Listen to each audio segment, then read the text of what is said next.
A service of KIBMradio.com, the Internet's home for an all old-time radio.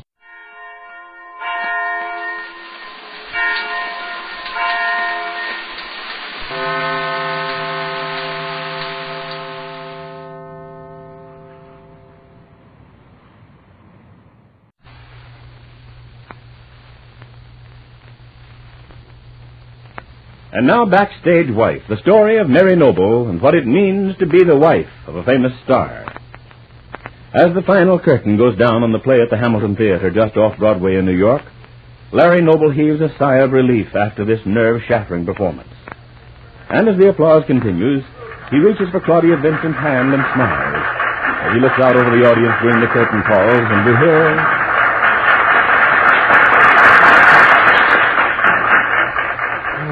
Thank heaven for that, Claudia. I never thought we'd get to the end of it. Oh, Larry, I don't see how I ever did it. If you only knew. Quiet now. Here's another curtain call.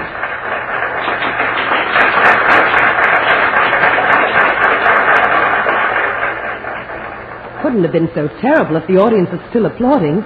Don't worry about it. Not anymore tonight, anyway. Oh, but I can't help it. Oh, Larry, do you think Mr. Ramsey will consider keeping me on in the play since he's the show's producer? I don't know, Claudia. Watch it now. Curtain again.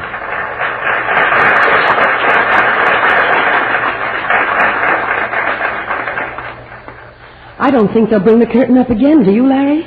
Nope, that's all. Oh, that wasn't much, was it? 3 measly little curtain calls. It's better than nothing. Well, you're not being very pleasant. I'm sorry. I'm a bit done in myself. This hasn't been the happiest evening of my life, you know. What with you disappearing to heaven knows where with that fool Oliver Wilson. Don't ever mention that man's name again. Why not? I hate him as I never hated anybody in all my life. He's a cheat and a beast. And I wish I'd never met him. I'm going to my dressing room now. I can't stand anymore. Wait a minute, Claudia. You'd better wait to say hello to the people who are coming backstage. Claudia! Oh, well. Not my worry. I'm through worrying for tonight. And as Larry walks off stage, on the other side of the curtain, the audience starts to crowd into the aisles. From a row far down front, Mary Noble follows Rupert Barlow, the play's financial backer, who waits at the aisle. Oh, Mary, what did you think about it? I don't quite know. It seems to me Claudia Vincent was much better in the last scene. Maybe so. But I'm glad it's over, nevertheless. So am I. Seems to me this evening has lasted forever. Well, that's not very flattering, my dear. You know what I mean. Yes, I expect I do. Now, I suppose we must all troop backstage. I think so. In fact, I don't see how we could avoid it without being terribly rude. It's up to you, Mary. As far as I'm concerned, Claudia Vincent's delicate feelings are the least of my worries. I'm almost ready to agree with you. After what she's put Larry through tonight. I wonder just how much Larry thinks of her after this. I don't know. Well, perhaps he'll think twice before he gets his next sweetheart into a play. Claudia Vincent isn't Larry's sweetheart. I'm sorry, my dear. I shouldn't have said that. Just the same, I'll bet Larry is sorry he ever got her into this play. I could have told him about Claudia. In fact, I'd have thought her little scene at my house on Long Island the day she tried to shoot me would have given him some idea of Claudia's disposition. But perhaps Larry likes fireworks. I think we can go straight through here to get backstage, Rupert, unless they have the door locked. If they have, I'll bang on it until somebody opens it up. Was everyone following us? Well, I think so, a few steps back. Julia and that blasted Oliver Wilson. I don't see Maud Marlowe or Tom Bryson. They're unquestionably following somewhere in the crowd. I expect so. Anyhow, they both know their way around the theater. I should hope so. A playwright and a character actress. Just keep an eye on Julia so that she doesn't get lost. Let the devoted Oliver Wilson see to that. I'm entirely out of patience with both of them. I bet it's taking everyone a long time to get out, Rupert. Do you think it would be better if we stepped out into the alley and cut through? Well, that sounds like a good idea. It'll save time if that's any advantage to you. They'll be waiting for us. Sure, I don't know what I'm going to say to Claudia. If I say congratulations, my dear, you were superb, she's liable to resort to violence. Claudia has a well-developed temper, as you know. Yes. What will you say to her? I'm sure I don't know. Just something rather general. Oh, here we are. It's absolutely pouring rain, Rupert. No wonder it's taking everyone so long to get out of the theater. Confound it all, Mary. I suppose it'll take forever to get taxis. I should have told my man Victor to drive us after all. We'd better run for it. Look and see if Julia's back of us, will you? I can't see. Hurry, my dear, or your beautiful gown will be ruined. I'm sure they'll find a way. Come on.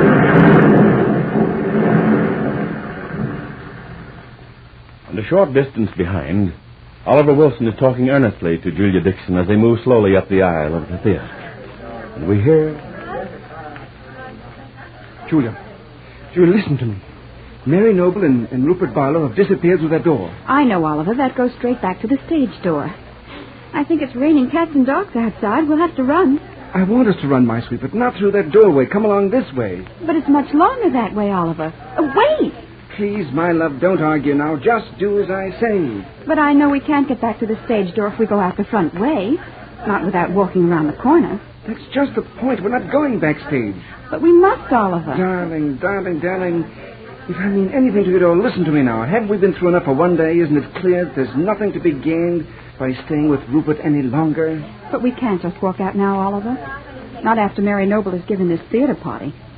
No matter how we feel about it, we can't go without telling her. Listen to me, Julia. This is no time to worry about conventions. Just do as I say. Come along. I tell you, Oliver, I can't. Did you mean what you said to me? Before all this trouble started, did you mean it about being in love with me, about marrying me? Did you, Julia? Hush, Oliver. People will hear you. I don't care a hang about anybody except you. Just answer me. Did you mean it? Yes, of course I meant it. All right, then. That's all that matters.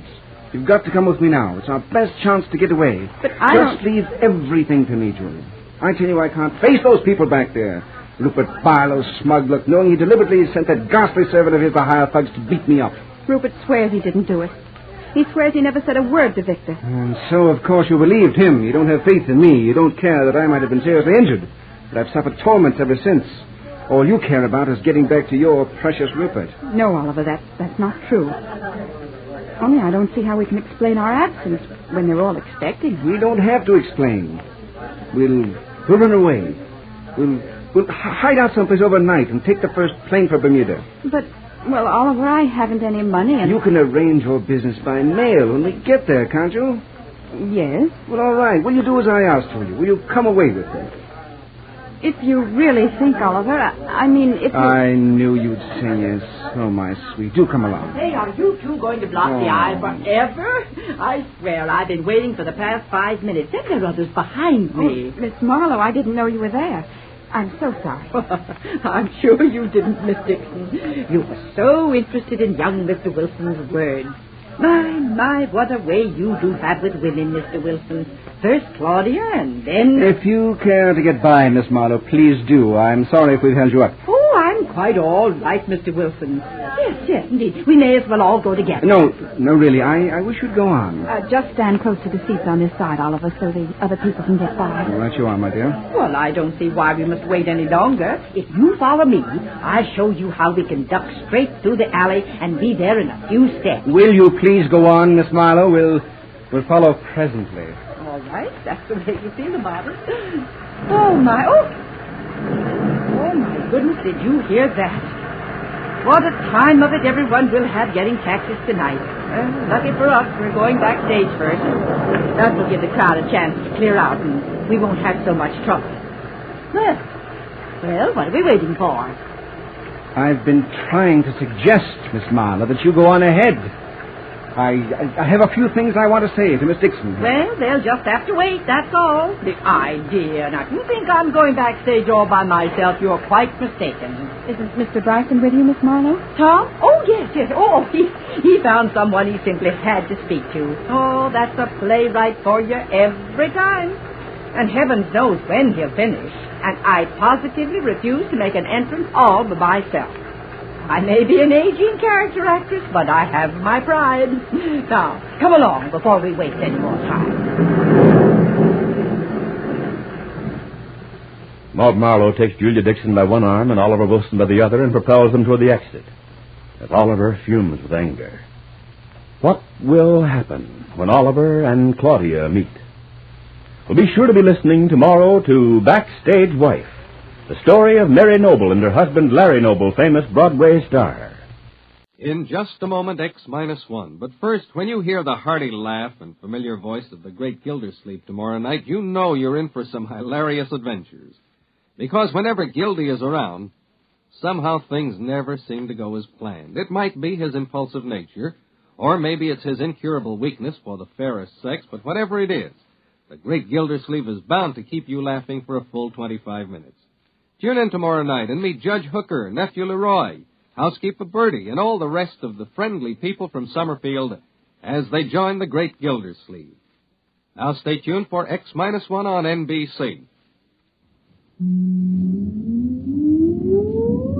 Countdown for blast off. X-5, 4, 3, 2, X-1, fire.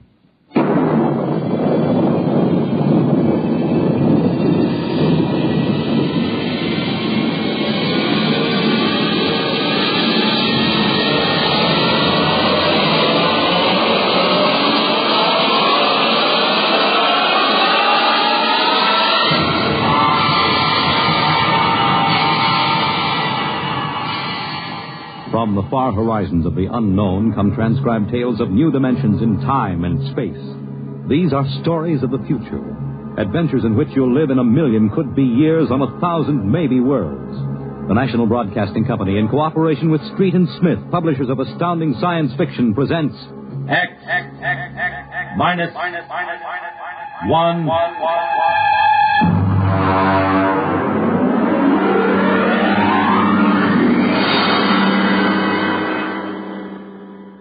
Tonight's story, Time and Time Again, by H. Beam Piper.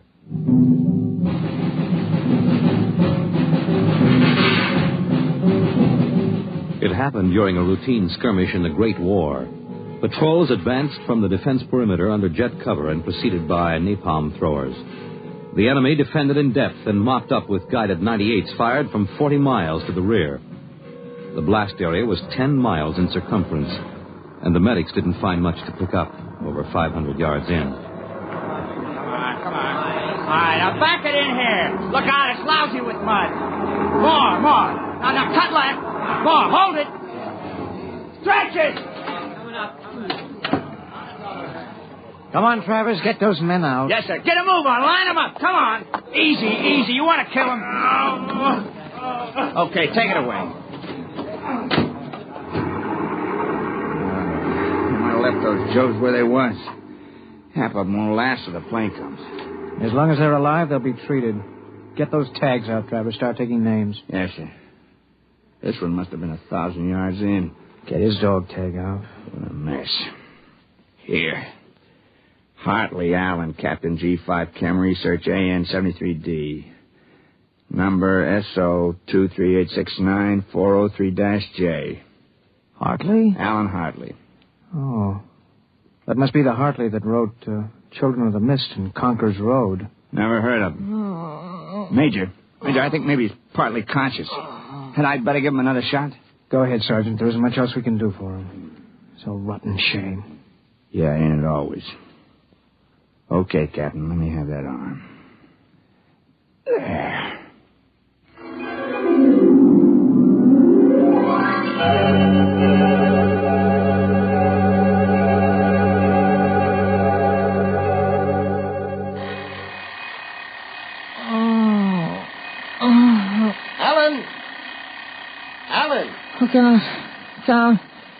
Down.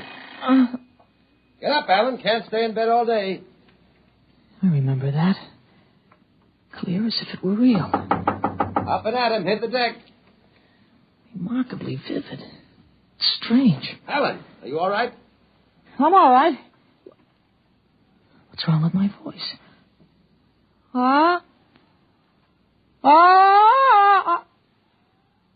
It's too high. What are you doing? Practicing singing? My voice has changed.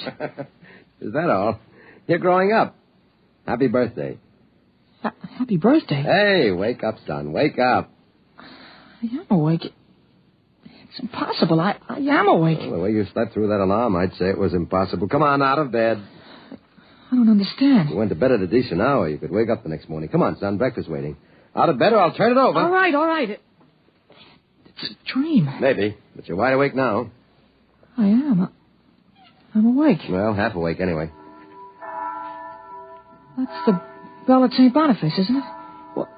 What day is it? Are you kidding? You forget today's your birthday? No, I didn't forget. Neither did I.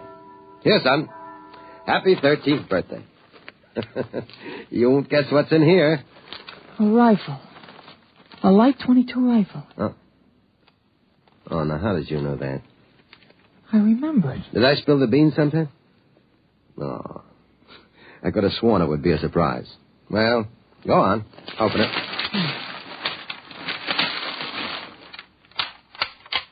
You like it? Yeah. Yeah, it's perfect, Dad. Well, we'll have to lay down rules about using it. And I'll have to teach you how to operate it. I don't believe in letting a boy handle a gun till he really knows how.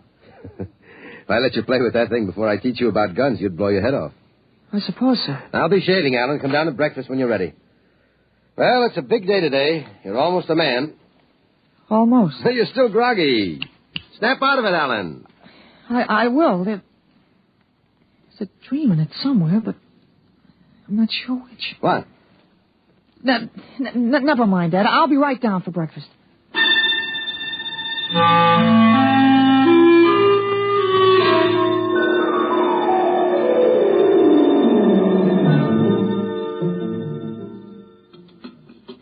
What you going to do today, son? I want to do some reading this morning. I guess. That's always a good thing to do. After breakfast, suppose you take a walk down to the station and get me a Times. Didn't it come? What, the Times? Well, they don't deliver. Be a good idea, though. Maybe I'll talk to Sam Ashburn about it. Here's a $50, Alan. Get anything you want for yourself out of the change. Thanks, Dad. Finish your milk before you go. Oh, sure, Dad. Thanks for the money. You're big enough to handle it now. Hurry back. I'd like to finish the crossword puzzle before lunch.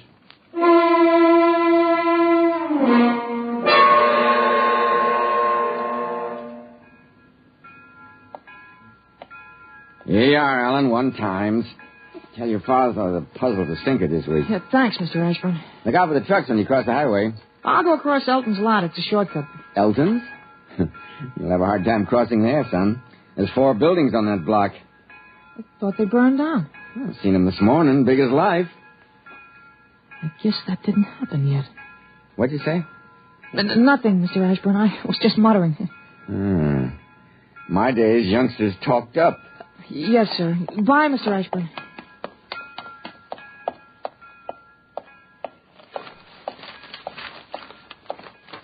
Monday, August 6th, 1945. Okinawa 1. Bombing Japan. Hey, Alan. Huh?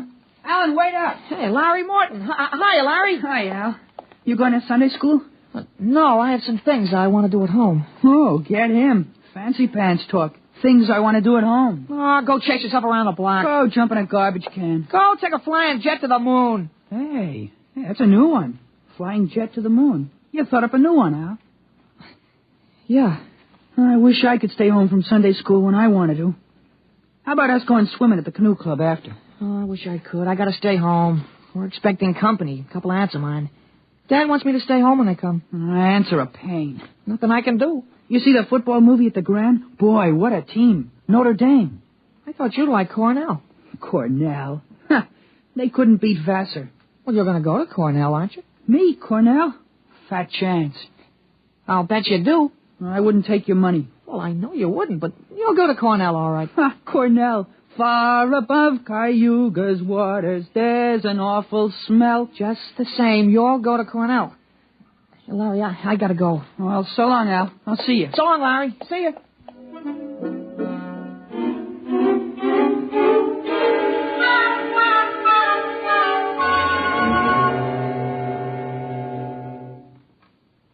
I'm stuck in this corner. Don't let a word that makes in proportion.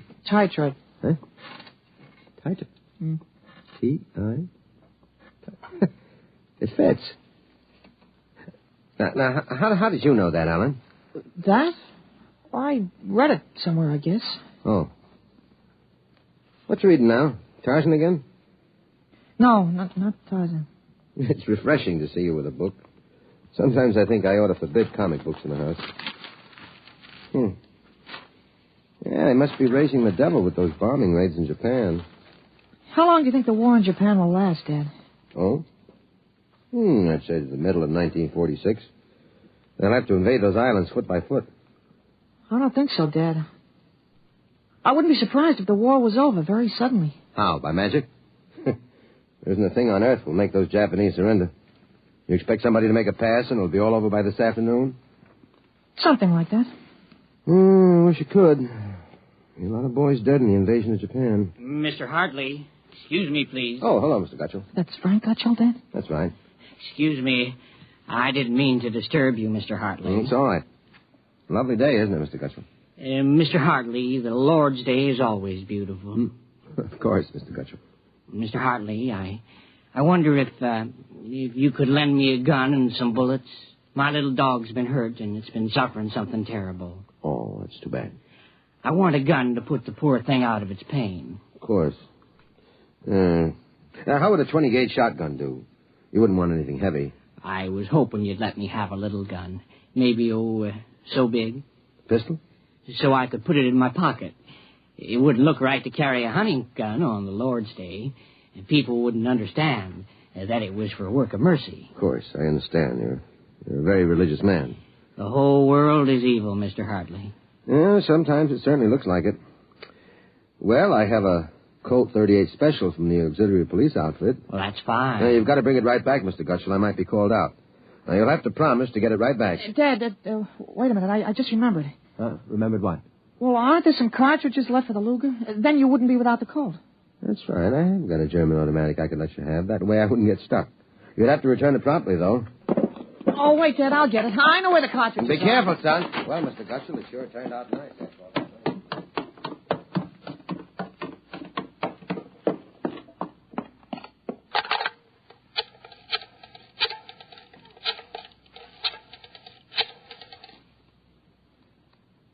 Hello, police headquarters. This is Blake Hartley.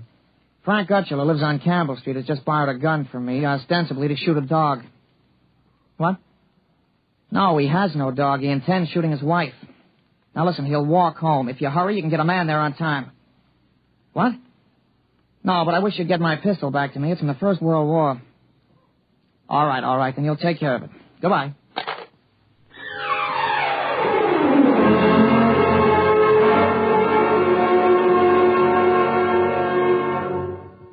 There you are. What kept you, Alan? I couldn't find the cartridges at first. I'll show Mr. Gutchell how it works. It's all loaded, ready to shoot. This is the safety. Just push it forward and up. There are 8 shots in it. Did you load the chamber, Alan? Sure, it's on safe now. You understand how it works, Mr. Gutchell? Oh, yes, I understand. Thank you, Mr. Hartley. Thank you, Sonny. Goodbye. Goodbye, Mr. Gutchell. Return the gun when you're done. Yes, I'll be done with it soon. Goodbye. Alan, you shouldn't have loaded that gun. I guess it's all over now. I had to keep you from fooling with it. I didn't want you to see I took out the firing pin. You what? Gutchell didn't want that gun to shoot a dog. He's a fanatic. He sees visions, hears voices. The voices probably put him up to this. Well, I'll submit that any man who holds intimate conversations with disembodied spirits isn't to be trusted with a gun. What are you talking about? While I was at it, I called the police upstairs. I put a handkerchief over my mouth and told them I was you. You? Well, why did you have to do that? I couldn't have told them this is little Alan Hartley, 13 years old. And suppose he really wants to shoot a dog. What kind of a mess will I be in then? No mess. If I'm wrong, which I'm not, I'll take the rap for it. Dumb kid trick, you know. But if I'm right, you'll have to front for me. You give me a lot of cheap boy hero publicity, which I don't want. This is crazy, Alan. This is absolutely crazy. Maybe. We'll have the complete returns in 20 minutes.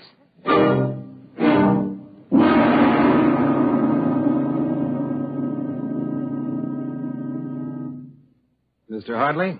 Mr. Blake Hartley? That's right. I'm Detective Sergeant Koborski from Homicide. Here's your Luger. Thank you. I don't know how you spotted that guy, but when we busted in, he was pointing that gun at his wife and swearing a blue streak because it wouldn't go off. I'm glad I was able to help. You know, they may even have some kind of a citation for you, Mr. Hartley. I don't think that's necessary. In the department, we figure a little publicity never hurt nobody. Even a lawyer, huh? I really would prefer it if we kept quiet. Well, whatever you say. We'll want you to drop around in the morning for a statement. I'll be glad to. Well, goodbye. Goodbye, Sonny. Goodbye, Sergeant. Why don't you take the citation, Dad? Well, you were right. You saved that woman's life. Now, let's see you put back the firing pin. Sure.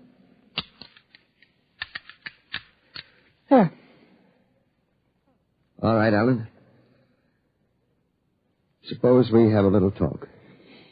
But I explained everything. You did not. Yesterday, you wouldn't even have known how to take this pistol apart. Today, you've been using language and expressing ideas that are outside of everything you've ever known before. Now, I want to know... I hope you're not toying with the medieval notion of obsession. What? Well, you say I'm changed. When did you first notice this? Last night, you were still my little boy. This morning, I don't know. You've been strange all day. There's been something... Alan, what's happened to you? I wish I could be sure myself, Dad. You see, when I woke this morning, I hadn't the least recollection of anything I'd done yesterday, August 4th, 1945. Oh, but that's serious. You don't know how serious. My last memory was lying on a stretcher, injured by a bomb explosion. I was 43 years old, and the year was 1975. 1975? Well, that's right. You'll be 43 in 1975, but a bomb? Yes, during the siege of Buffalo in the Third World War. I was a captain in G5, Scientific Warfare, General Staff. Buffalo? You mean Buffalo, New York? There'd been a transpolar invasion of Canada. I was sent to the front to check on service failures of a new lubricating oil. A week after I got there, Ottawa fell and the retreat started. We made a stand at Buffalo, and that was where I got it. I remember being picked up and getting a narcotic injection. The next thing I knew, I was in bed upstairs, and it was 1945 again. And I was back in my own 13-year-old body. Oh, Alan, you just had a nightmare to end all nightmares, that's all. I thought it might be that at first, but I rejected it. It won't fit the facts. But it's ridiculous, all this Battle of Buffalo stuff. You picked up something listening to the radio. All the commentators have been going on about another war after this one. You've just got an undigested hunk of H.V. Callan born in your subconscious, that's all. But that isn't everything. I remember 4 years of high school, 4 years at Cornell, 7 years as a reporter on the Philadelphia Record, 3 novels, Children of the Mist, Rose of Death, Conqueror's Road. You think a 13-year-old can dream up all that stuff? But it's the only possible explanation. Maybe, but I can speak 5 languages today that I couldn't yesterday. French, German, Chinese, Russian, and a little Spanish. Although I've got a Mexican accent you could cut with a knife. But how did it happen? Alan, I can't believe it. All I know is here I am. I've been reading up on time theories. Nobody seems to know much about them. Evidently, time exists parallel as another dimension, and I got kicked backwards along it. But how? Oh, it may have been the radiations from the bomb or the narcotic injection, or both together. But the fact remains I'm here with full knowledge of my future identity. This is quite a shock, Alan. But you do believe me, don't you? Yes, I suppose I must. You seem so strange, as if you weren't my son. I'm your son, all right. Same body as yesterday. I've just had an educational shortcut.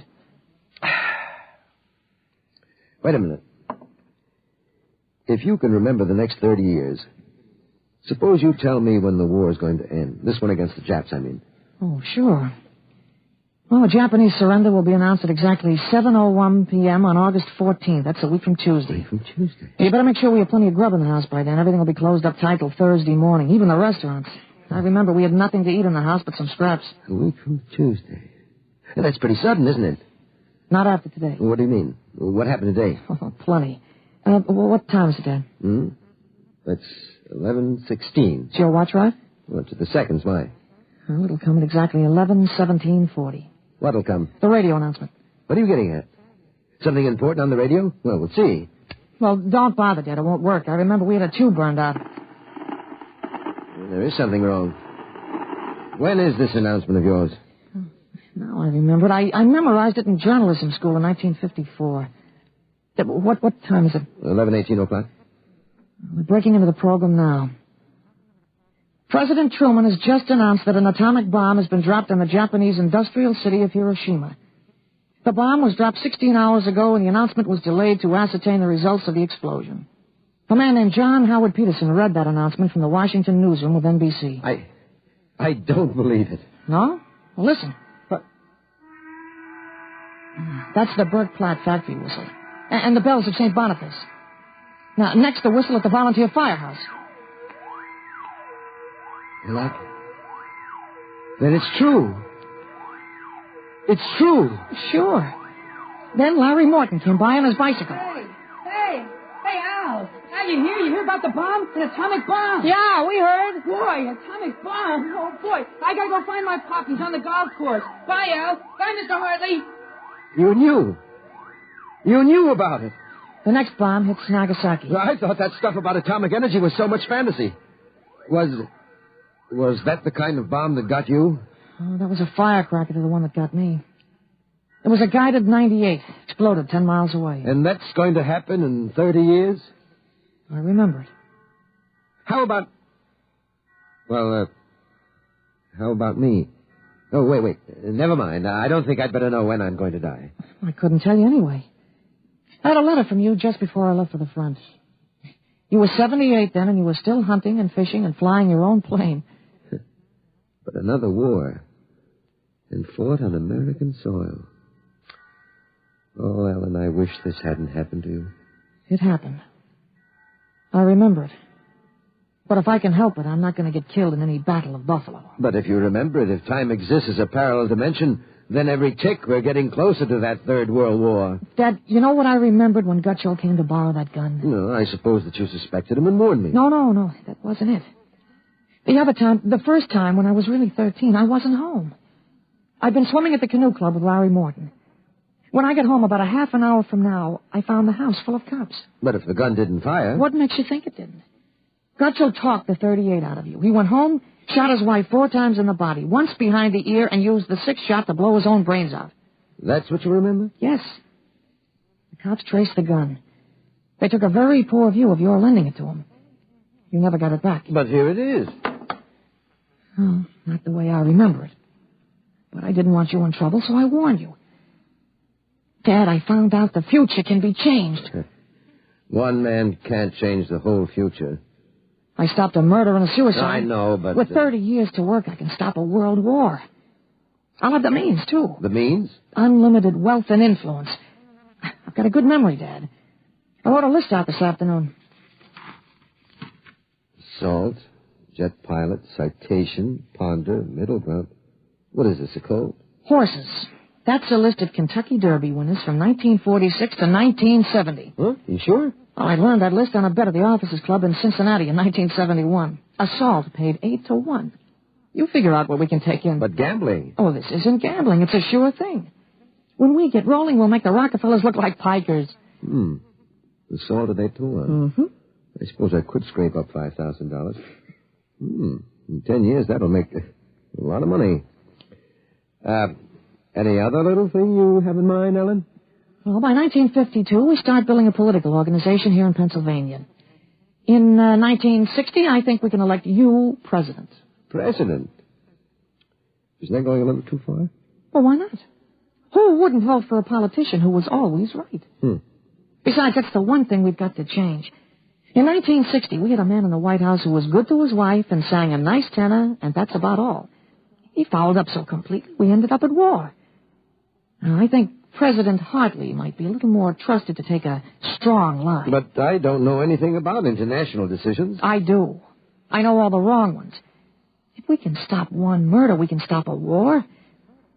It's worth a try, isn't it? I guess so. How do I start? Well, as I remember, just after the bomb announcement, you got a phone call from the city fusion party about the next election. There's a lot of talk about a reform ticket. Well, that call is going to be important, Dad. It's the turning point. Now you've got to know. There it is. Well, what do I do? Well, answer it. Go ahead. But... Don't worry. I'll tell you what to do. Go ahead. Hello? Yes, this is Blake Hartley. Judge Cribbins? Yes.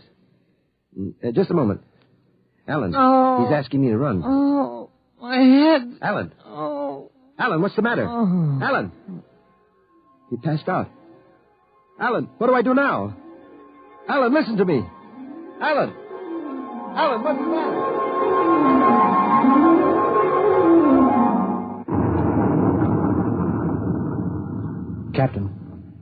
Captain Hartley.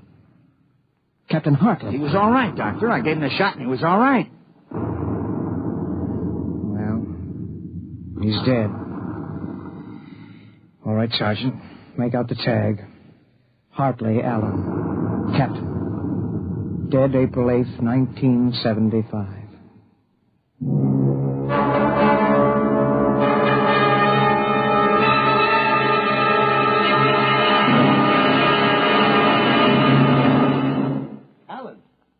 Alan, what happened? Alan!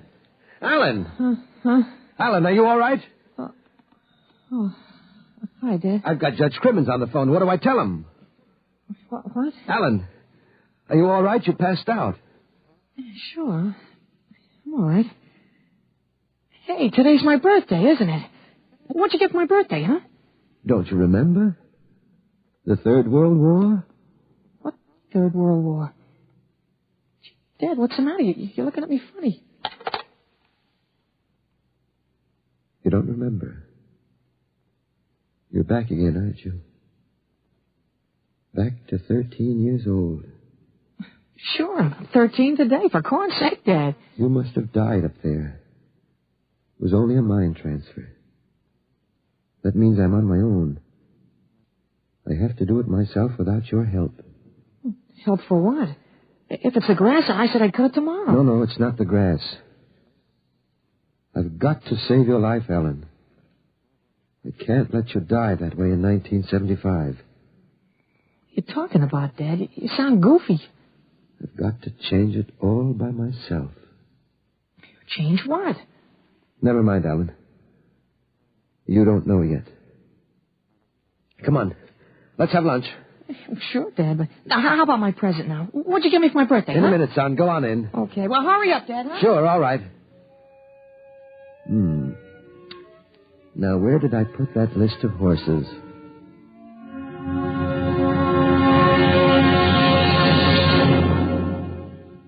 You have just heard X-1, presented by the National Broadcasting Company in cooperation with Street and Smith, publishers of astounding science fiction. Tonight, by transcription, X-1 has brought you Time and Time Again, written by H. Beam Piper and adapted for radio by Ernest Kenoy. Featured in the cast were Jack Grimes, Peter Fernandez, Joe DeSantis, Joseph Bell, Clark Gordon, Herm Dinkin, Dick Hamilton, and James Dukas. Your announcer, Fred Collins. X-1 was directed by Daniel Sutter and is an NBC Radio Network production.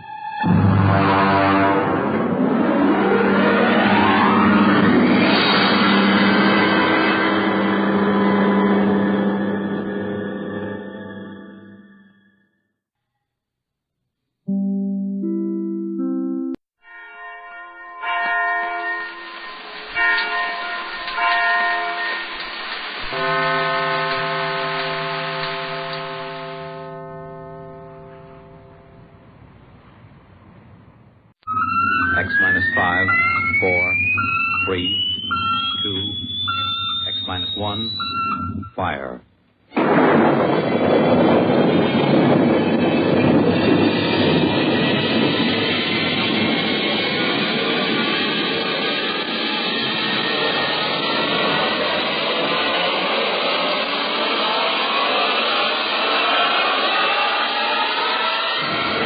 Tonight, George Lefferts's original radio drama of the 21st century, Perigis' Wonderful Dolls.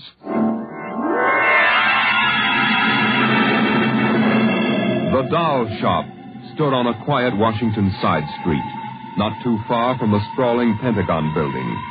A woman and a child waited outside, the little girl peering eagerly through the window at the dolls inside, and the woman glancing impatiently at her wristwatch, as if expecting someone who was late for an appointment.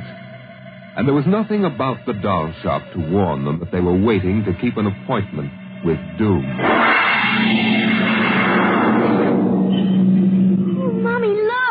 Yes, what is it, dear? In the window of the shop, the tiny dolls.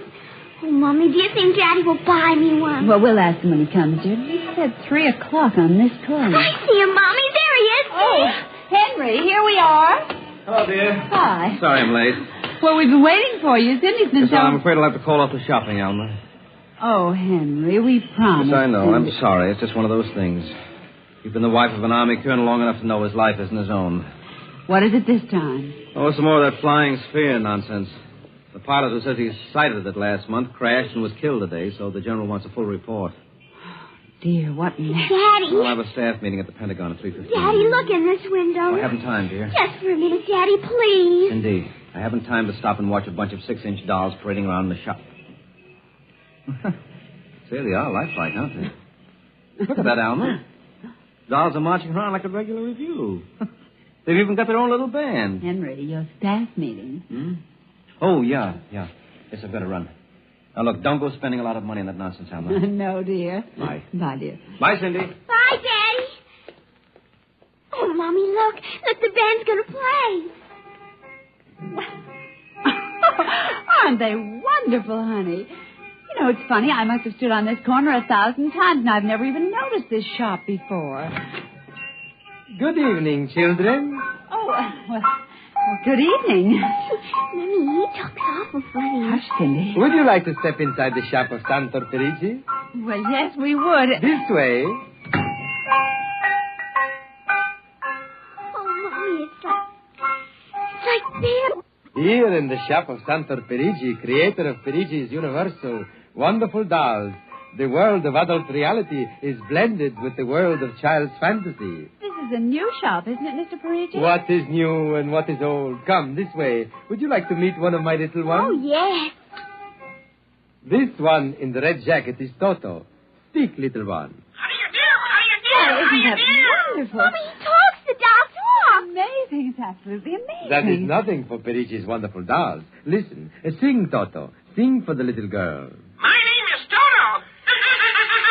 Cindy, listen. Sing, Toto. Men are big and tall.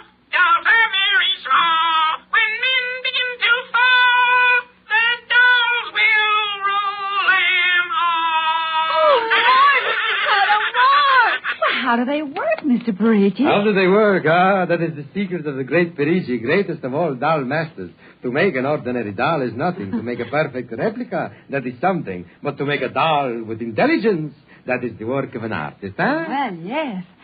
Well, they must be very expensive. Madame, when I construct a doll like Toto, I cannot bear to be parted from him permanently.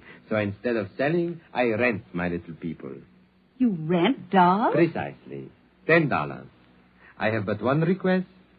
When you grow tired of my dolls, you must return them to me in good condition. Oh, Mommy, could we take him home? Take him home. Take him home. Take him home.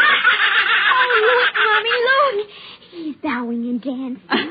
Oh, Mommy, he wants to come. Please, I'll take such good care of it, please.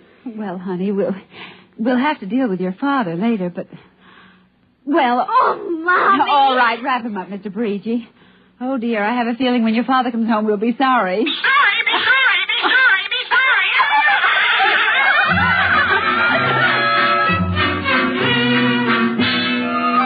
Now, Toto, my room, and you're going to sleep right here next to my pillow. Oh, Toto, don't laugh like that. I'm going to have to teach you some manners.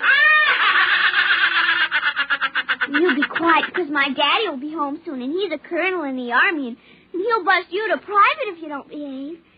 Now, you wait here. I'm going to introduce you to my puppy dog, Mr. Blister. Be good now. Here, Blister. Here, Blister. Come on, Blister. Mr. Blister, now this is Toto. Oh, dear, I don't think Mr. Blister likes you too. Stop it, Mr. Blister. Come over here and shake hands with Toto, Mr. Blister. Come on now. Let go. Cindy, Mr. Blister, come over here. Why, what happened, dear? Mr. Blister tried to bite my doll. Look how frightened Toto is. Dolls don't get frightened, Cindy. But he is, Mommy. He screamed. You just imagined it, honey. But he did. He did. Well, Mr. Blister didn't mean it. You know he's the gentlest little pup alive. Yes. He's nasty and I hate him. Cindy, you've hurt his feelings. He tried to buy my new doll, and I don't ever want to see him again. Ever. Oh, dear. All right, Mr. Blister. You come downstairs with me. Come on now. Cindy's angry at you tonight. I'll kill him. Why, Cindy, where did you hear a thing like that? Toto said it. Well, I see. Well, you've had an exciting day, honey. You brush your teeth now and go to bed. Daddy's coming home late, so we'll see you in the morning. Hmm? Good night, darling. Sleep well. I hate him, Mr. Toto. I hate him.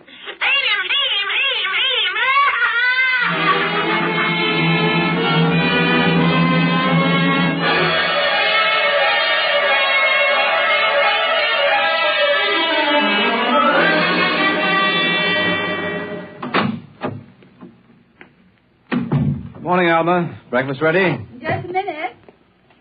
How was the staff meeting last night, dear? Oh, horrible bore as usual. Where's the little one? Up in her room. She'll be down in a minute. Oh, say, remind me to take some papers back to the War Department, will you? I left them in my strong box. Henry, you told me it was against regulations to bring secret papers home. Well, I had to finish some work for the old man. Nobody will ever know the difference. Well, I suppose not. Oh, dear, would you feed the puppy before we sit down? His bowl's under the sink. Where is he? Say, that's funny. Here's his supper from last night, only half eaten. Getting fussy. Blister? Here, Blister. Blister! Where the dickens is that mutt? Maybe he's on the back porch. Maybe. Here, Blister. Here, Blister. Alma. What is it, dear? Alma, look. Henry. Is he? Yes, he's dead. But how? What happened? From the looks of it, he might have been poisoned. Poisoned? Who on earth would do a thing like that to an innocent little pup? I don't know. Let's see his dish. Oh, Henry. I don't understand this at all. Say, what's this? What's what? Well, look, there are pieces of broken glass in his food. Blue glass. Glass? Glass. Henry. Huh? Well, I just remembered something. What? It may just be coincidence, but in the bathroom this morning... What about the bathroom? Cindy's blue glass, you know, the one with the Mickey Mouse on it. Mm-hmm. It was broken, Henry. I found pieces in the wastebasket. I meant to ask her about it. Oh, Alma, for heaven's sake, you aren't suggesting that our little girl... Why, she loved Blister more than anyone. Not last night, she didn't. Why not? Well, he went after Toto. Well, who's Toto? Oh, her new doll. You bought her one of those dolls? Well, I just rented it. Rented it? Yes. Look, Alma, No. Oh, well, all right. Well, what's this got to do with Blister? He went for the doll, and Cindy... Well, Cindy said... Henry, she said she'd kill him. What? Well, that's ridiculous. True. Good heavens, a 9-year-old child putting ground glass in dog food? She'd have to be a monster. Mommy. Now, don't say anything. I'll talk to her. Good morning, dear. Morning, Mommy. Morning. Daddy. Hello. What's the matter? Nothing, Cindy. Sit down, dear. Yes, sir.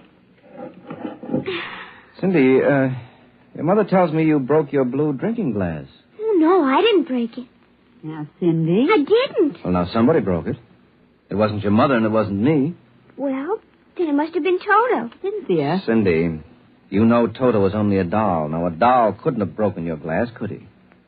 Well? But he must have done it, Daddy. Cindy, you know how Daddy feels about little girls who tell untruths.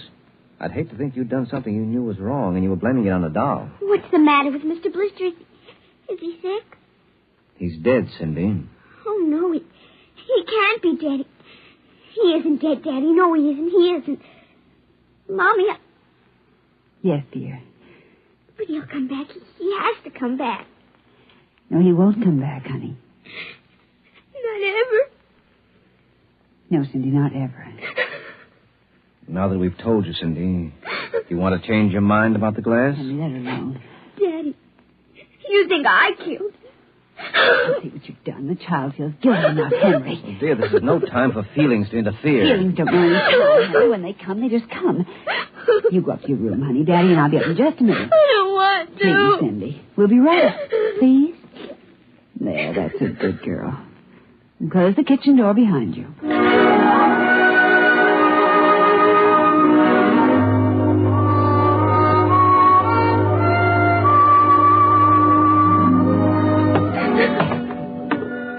Mr. Blister's dead. He isn't coming back. Ever. Daddy, it was me, but it was you. It was you!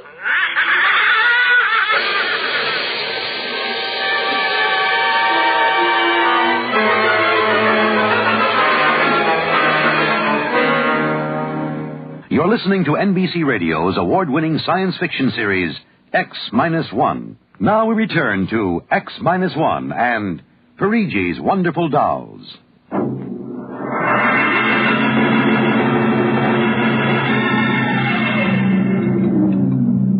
Eat your supper, dear. I'm not hungry. Cindy, you scarcely touched your lunch. I don't feel like eating. Is it Mr. Blister? Oh, Mother. Cindy, answer your mother. Oh, Henry, she'll work it out in her own way, dear. Oh, I don't know. When I was a boy, there was such a thing as discipline.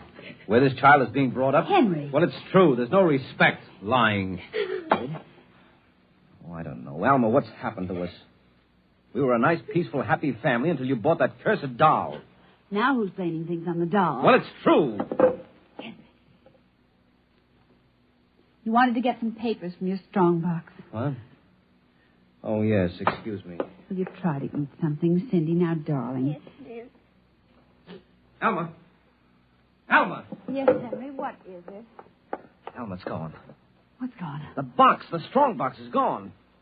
But it can't be. The door to your study's always locked, and you and I have the only key. I know all that, and I tell you it isn't there. Well, who would... I don't know, Alma. Those confidential reports, if they ever get into the wrong hands... Oh, I warned you about keeping them here. What if it ever came out in the open? Can't you see the papers? Army colonel, derelict in duty. Call the police, Henry. What, and throw my career in the wastebasket after 17 years? Well, we've got to find it ourselves. But it was there when I went in to clean this morning. Well, what about your key? Well, it's right here. I always keep it right with me. That's funny. Oh, no. But my other keys are all on the ring. You've lost it. I don't see how. Alma, how could you do it? Henry, please. Come on, we'll search the house. I can't think of anything else to do. Oh, dear, you're going to miss your staff meeting. Well, all right, never mind the meeting. My whole career goes up in smoke if we don't find those reports. Now, somebody get hold of your key and open that room. I know, Cindy. Oh, let the child alone. She's been through enough. You know she wouldn't do a thing like that. I don't know anything anymore. I don't know my own child. I don't even know you. Henry. All I know is that strong box is gone with papers that are dynamite if the wrong person gets them. The question being who? What's that? Coming from upstairs. Doodle,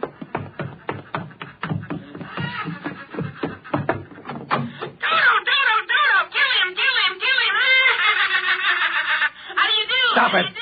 How do you do? Blasted little imp! There. Henry. But since we've got this thing... Henry. What? Look. Where? What? Around the doll's neck. The key.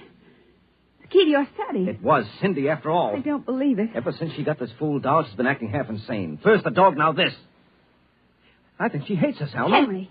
Cindy is my child, and I know her. I know she's a good, sensitive little person with no malice in her. You're just simply refusing to face the facts, dear. What are you going to do? I'm going downstairs and have a talk with that young lady.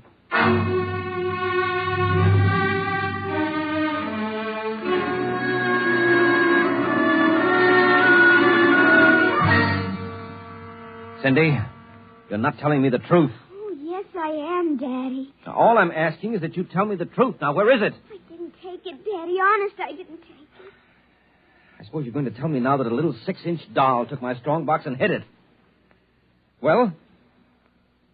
Cindy, I'm speaking to you. I didn't take it, Daddy. You don't understand.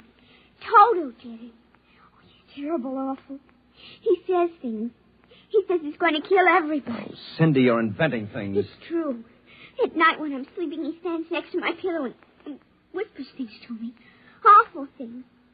He told me he'd kill me, too, if I told him. Alma, I think this child is sick. I think she needs a doctor. frightened, Henry. She's trembling like a leaf.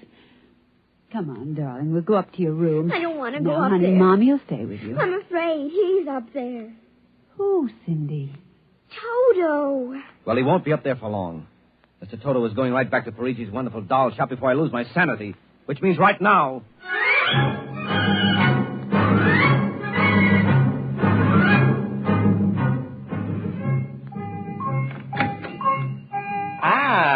Colonel Grayson.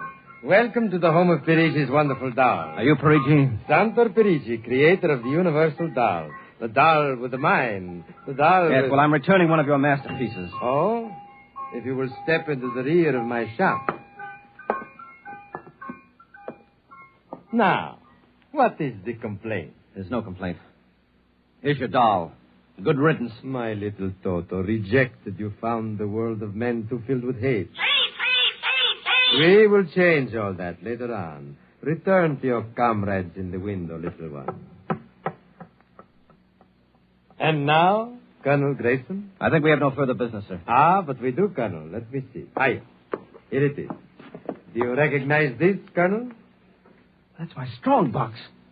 Quit. My little Toto is very clever, sir. Are you trying to tell me your doll stole that from me? Let us not say stole. I'm merely keeping it in custody. What's your game, Perigi? Blackmail. You give me what I want, I do not ruin your career. What do you want? Information. We already know something from the reports of the War Department, reported by one of your pilots. What government do you represent? I represent Perigis' wonderful dolls, none other. I'm not so naive, sir. Perhaps I should explain. Each man hides something from the world. Each man loves something more than life.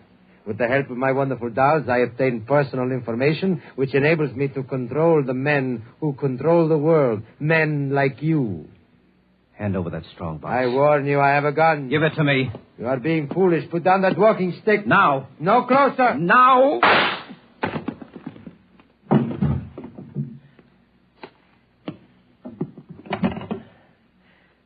Hello. Give me the police. Hello. This is Colonel Henry Grayson. I've just killed a man. Perigis' doll shop, corner of 4th and Lexington. The body is in the rear. I'll wait for you. Shut up. Shut up, you little fiend! Colonel Grayson! Did I hear you speak? Colonel Henry Grayson! Well, it can't be. I must be going out of my mind. The 6-inch doll. Shut up! Your master's dead! You are mistaken, Colonel. I, Toto, am the master. What do you mean? If you will examine the body of Santo Perigi, you will see that he does not bleed. And he does not bleed, Colonel, because Santo Perigi never lived. Never lived? Santo Perigi is a doll. A doll? But he's a man. He talks. He walks. The people of Meritrix are skillful doll builders. Meritrix? Doll builder? Who are you? I am Xanthus Imperator, commander of the legions of the 3rd planetoid, Meritrix. Legions? Planetoid? My people and I, whom you regard as dolls, come from a tiny planet beyond the moon. What? So small that it cannot support our population. That's true. We landed one of our space spheres on Earth 3 months ago with the intention of colonizing. Unfortunately, one of your pilots intercepted us. So that's why you wanted our information. Precisely. And you are human? Quite human. Of course, in order to deal with Earth people without suspicion, we were forced to construct Perigi, a man-sized doll. No, it can't be. I can't believe this. I'm having hallucinations. I've got to get out of here. That will be impossible. We have weapons of destruction quite unknown to Earth people. I phoned the police. I'll be here soon. By the time they arrive, my people will have prepared something quite shocking.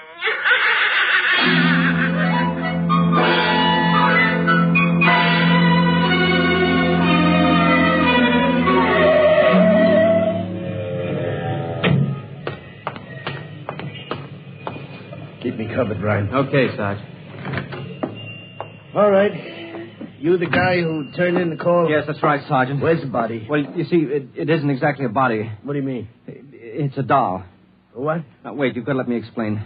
I know this sounds fantastic, but I've stumbled onto an unbelievable plot. Yeah? Keep talking. Well, you see these little dolls? They aren't really dolls. They're tiny people. Now, there's a big doll named Santor Perigis. They're using him as a front to run the shop. He's off his trolley, Sarge. Now, look here. Now, listen, mister, we got to call it. There was a murder here. Now, if there was one, where is the body? Well, it's behind the curtains in the back. Only, you see, it isn't really a body. It's a big wax dummy. It's all part of their plot to gain control of the world. Holy smoke, he's really off his rocker. Now, look, if you don't believe me, I'll prove it to you. Come here. Look behind this curtain, and you'll see the dummy lying on the floor. Welcome, gentlemen. Are you looking for something? Perigis. This is impossible. I smashed his skull. Do you know this guy? That's the one, the doll. What's your name, mister? Perigis, Santor Perigis, creator of the universal doll. Uh-huh. You ever see this man? Never until just now. That's not true. He's lying. I tell you, he's nothing but a big doll. The real masters are the little dolls. Ryan, are you getting this? He's wacko, Sarge. No, I'm a fruitcake. I'm not crazy, I tell you. I can prove it. They must have fixed up his head where I smashed it in. Touch him and you'll see. Mr. Perigis, you know what this guy is talking about? The man is demented, obviously. No, that's not true. I tell you, there's a plot to control the earth. I've got to call the War Department. They want to know about the flying sphere. Holy mackerel, this gets worse every minute. Ryan. Take him to headquarters? No, save some time. Take him down to Psycho Ward. Okay, all right, Buck. wait. Just come along nice and quiet. No, don't you see? He's nothing but a man-sized doll. Sure, and the little ones are going to take over the earth, and you'll go and wait and cut out some... Listen to me. You've got to... Sorry you had all this trouble, Mr. Perigis. Poor chap. He is obviously suffering from delusion. Well, he's not the only one in Washington today. You know, we've been getting a whole string of crack-ups lately. Bigwigs blowing their tops under pressure. If you could see some of the names in our confidential files. You keep confidential files on cases like this? Certainly. Believe me, they'd be dynamite if they ever got in the wrong hands. Well, I'd better be running along. My little girl would be nuts for that. So? Then please accept the doll for saving my life. That madman might have killed me. Yes, but Take Toto home with you as a gift. Well, now, I don't know, Mr. Perigis. It's against regulations for us to accept favors. But this is not for you. It is for your little daughter. And if you will only take the doll and give him a good home, you will be doing me a great favor. Well, then, if you insist, and thanks very much. When my kid sees this, will she be surprised? Yes, Toto will come as a great surprise. A very great surprise. Hey, Toto?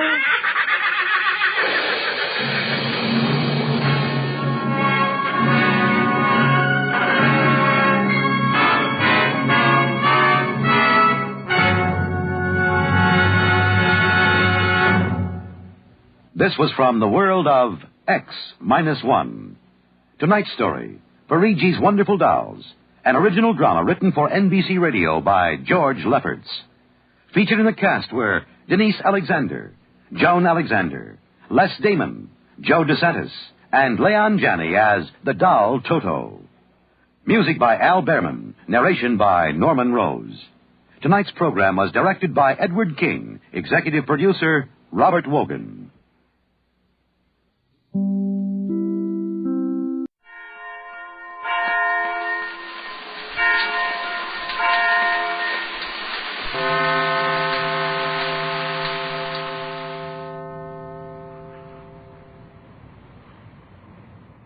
The magic island of Euclidia is rising from the sea. Not so long ago, the Euclideans submerged the island, taking it down to the bottom of the old volcanic crater and making everyone believe it had been destroyed. Now the island is coming out of the water again. This brings a very real danger to Captain Tex Bradford and Elaine Raleigh, who are attempting to imprison the Euclideans in their underwater city. When the island is above water, G-47 and his men will have more openings for escape than Tex and Elaine can watch. How's it look to you now, Elaine? The island is rising very slowly, but the tops of the defense chambers are showing above water. At that rate, we'll have a couple of minutes to work in. And what can we accomplish? I'm not any too sure, but we've got to do our best to keep those fellows from getting loose. You have only one charge of your solvent left. Is that correct? That's right. Only one. Then that may be used to guard only one exit. And when that island is above water, there are at least 8 openings through which the Euclideans may escape. Oh, I know it, but we'll have to run a bluff of some kind. I do not understand fully what you mean by bluffing. But this is the time to be sure what you are doing. Yes, if you can be sure, but when you can't, bluff. Then bluff quickly. The island is rising. We got enough compressed air to taxi us around to the other side of the island? I think not. It's our only hope. I will try to cross the island. That is much shorter. Won't Sure it is. But if the island comes up before we get across, what then? Our position will be no worse than it is now. You're right, Elaine. All right, give it all you've got. The jets are wide open. The air supply is diminishing very rapidly. We're getting across the island, too. Hey, look out. I will not strike that defense chamber. Can't open the doors and those things until the island is completely above water, can they? Not without flooding the entire lower level of the island. Good. Now, when we get to the other side... Say, we're scraping on the surface again. It will be a very narrow margin, Captain, but I believe we will be over the side of the island before we are held by touching it. Let's hope you're right.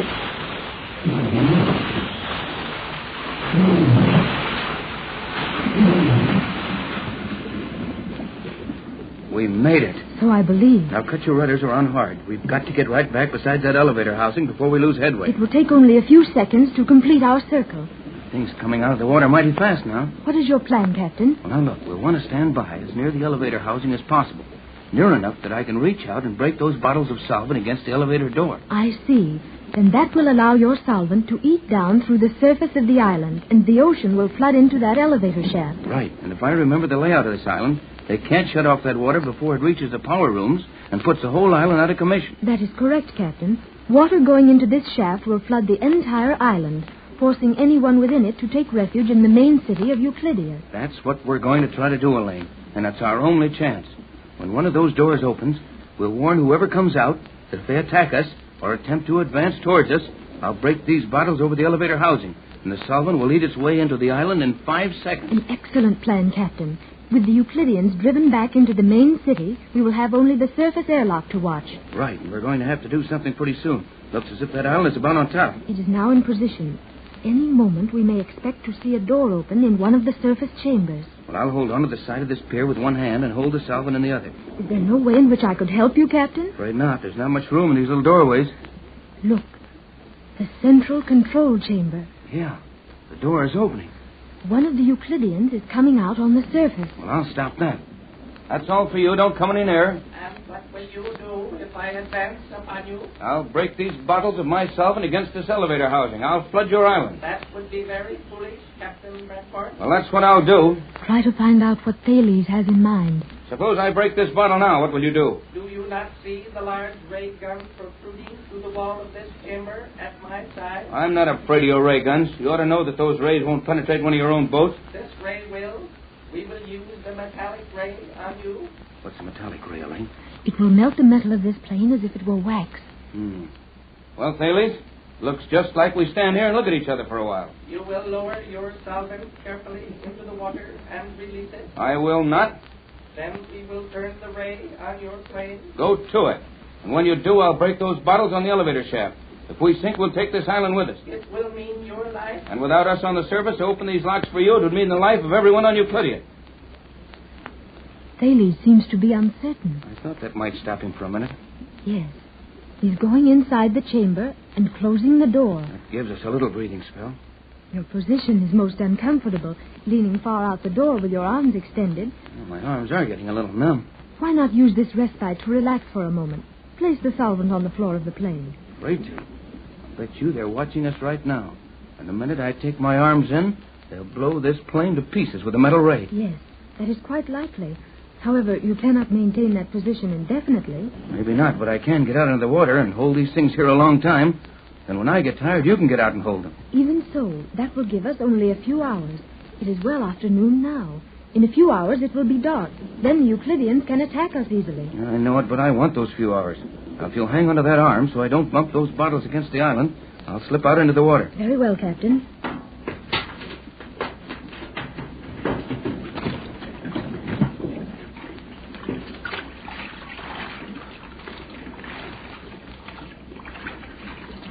Easy now. Don't bump those things together. I will be careful. There we are. Now I'll keep floating here where I can support myself on the plane. We'll hold out until night at least.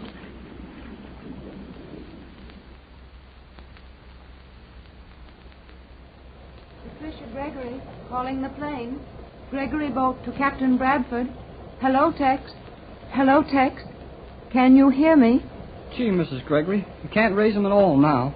No, Jerry, I can't raise them at all. Well, Joan and I went in and tried that little portable set in the captain's cabin. We thought maybe this set wasn't working just right. Yes, I know what you and Joan did, Jerry. And even though it didn't fool me, thanks a lot for a grand gesture. Huh? Now, Jerry. Honest, I don't know what you're talking about, Mrs. Gregory. You don't remember having Joan use that portable transmitter, call me here, pretend to be Elaine, and tell me that all was well? Oh, I'm sorry. I guess we didn't do so well. It wasn't your fault, Jerry. Joan couldn't conceal the Euclidean training in her voice. Elaine has moved more often in the world, and she speaks as we do, with very little effort. Yeah, I should have thought of that. We all could have thought of a lot of things, Jerry. And like yourself, we thought of them too late. Oh, now, Mrs. Gregory. I know what you're going to say, Jerry. And it's fine of you not to blame me for this. But after all, I started the whole thing, looking for Joan, and I gave my permission for Tex and Elaine to attempt this wild flight. But gee, Mrs. Gregory, we don't know for sure that anything's happened to them. Possibly not. But it's nearly dinner time, and in a few minutes it'll be dark. And we haven't had a word from them since early morning. They said the island was being raised again. And that would mean Tex and Elaine captured. Or worse. Well, they wouldn't hurt Tex any more than they'd hurt any of us. But this time it's different, Jerry. They'll have Tex's formula. There won't be any further reason for them to treat us kindly. Well, quit worrying about it for a little while. I'm sorry, Jerry, but I can't take it as calmly as you do. Well, that's what I mean. Be calm, like me. You don't realize that you've twisted all the buttons off your shirt. Huh? Well, how did I do that? Oh, just sitting there calmly, twisting the buttons. Yeah? Well, I'm not doing any better than you are. Have you received any word as yet? Come in and close the door, Joan, dear. Yes, Mother. You look very worried. What has happened? Nothing. Plenty of it. That's just the trouble, Joan. Nothing has happened. What have you been doing? I have been in the pilot house with Mr. Johnson. He says we have made unusually good time. Good time? It seems to me that we've been crawling. I do not understand just what has happened. But Mr. McLeod, the engineer, who has done something to the motors. And we have been going much faster than is safe for this boat. Good old man. Yeah, the boat holds together. The motors are making a terrible noise, and I suppose it isn't doing the boat any good. But if we can arrive there by noon tomorrow, well, we may be in time to do some good. Mr. Johnson says we will arrive at the position of Euclidia at daylight. Daylight? Why, Joan, that isn't possible. I thought not, but we are within a few hours' run of the island. Oh, if Tex could only know that. It's getting dark, and they'll be in some terrible position there with darkness coming on. And Tex will be figuring that we're 18 hours away. Daylight's only 12 hours away. Mr. Johnson said we would arrive in 12 to 13 hours. Those 6 hours would mean a lot to Tex, if he's waiting for us. If he's waiting for us, you know he's waiting for us. No, Jerry. I can only hope that he's still waiting. Now, Mother, that feeling will not help. Oh, I'm sorry. You're both so cheerful, and it all seems so hopeless. We could try him again on the radio if you want to. Yes, Mother, we will try again. Very well. But we've been trying for hours. Well, maybe they're just too busy to answer us, or maybe their radio's too weak, or maybe they've gone on to the island to capture it. Or maybe a great many other things. But you don't believe it any more than I do. Oh, all right. I'm scared about what's happened to them, but let's try the radio anyway. We may as well. Patricia Gregory to Captain Bradford. Gregory boat calling Bradford. Hello, Tex. Pat calling. Hello, Tex. Can you hear me? We are within 12 hours of you. Can you hear me? We will be there in 12 hours. Hello, Tex. Hello, Tex. Oh, it's no good. Sure doesn't seem to be, but... Well, let's keep the receiver open anyhow. Oh, do as you like, Jerry. I'm going out and walk around the deck. Do you wish me to come with you, Mother? No, Joan, dear. I want to walk quietly, all alone. I'll feel nearer to Tex, outdoors. He's outdoors, too. Gee, Joan, your mother's sure down in the dumps, isn't she? I do not understand down in the dumps, Jerry. I mean, she's feeling bad. Oh, Mother is very hopeless. Well, I feel the same way, but I thought if we acted cheerful, it might make it a little easier for her. Our radio message from the other cabin did not deceive her, did it? Not for a minute. I thought it would not. If only we knew what Tex was going Jerry, to do. the radio Gregory, standing. Island. Guard. Sinking. Hurry. Few hours. Will sink. Gregory. Hurry. Bradford. Sinking. Hurry. Oh, Jerry, that was Elaine. Yeah, and she and the captain are in trouble. Serious trouble. They are sinking. Maybe they meant the island. No, Jerry, their plane is sinking. Elaine said hurry. Well, look here, Joan. No matter what happens, don't tell your mother. But, Jerry, she... No, Joan, not a word to her. We'll tell Johnson, the skipper, and the engineer, and they'll break this boat trying to get up to there. But it won't help her to worry your mother anymore. And maybe we'll be in time. Elaine said sinking. She didn't say sunk. And there's plenty of hope for some good luck between sinking and sunk. The last time we heard from the Magic Island, Captain Bradford and Elaine were reported sinking. Jerry and Joan received the message in the radio cabin on the rescue boat. And as Mrs. Gregory was out walking on the deck at the time, she doesn't know of this new development. Elaine and the captain have been waiting near one of the elevators on the edge of the Magic Island, sitting in their helpless rocket plane, floating on the water. The Euclideans threaten to attack them, and Captain Bradford slips off into the water, where he's holding the 2 bottles containing his universal solvent against the side of the island. Elaine is getting out of the sinking plane. Get out here quick, Elaine. That thing's going down with you. I'm nearly free from the plane. That metal ray of theirs sure wrecked that shell. I will try to save this small rubber boat. And we'll need it. Yes. We may have to float for hours. When daylight comes and we're found floating here, it won't take G-47 long to dispose of us. I do not propose to be found floating here. We can't be far away. Perhaps not. The island will be gone, and G-47 will be no threat to us. What do you mean? It has been completely dark for some time. I think it only reasonable to expect an attack from the Euclideans. Yeah, I've been expecting it every minute.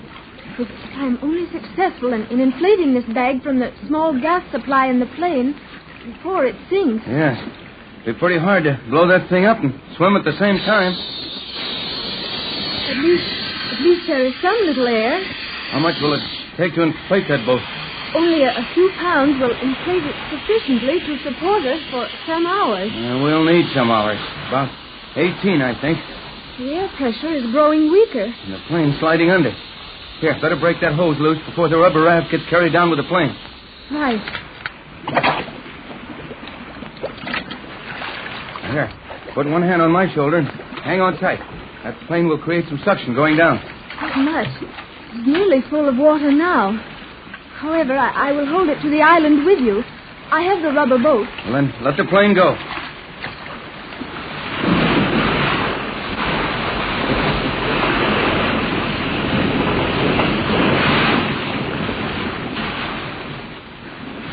Well, there goes our plane. I think the Euclideans are coming after us. How can you tell in this darkness? I saw a thin beam of light for an instant. Someone slipped out of the central control chamber. And there's only one thing to do. Swim away from this island and take that rubber boat with you. I understand.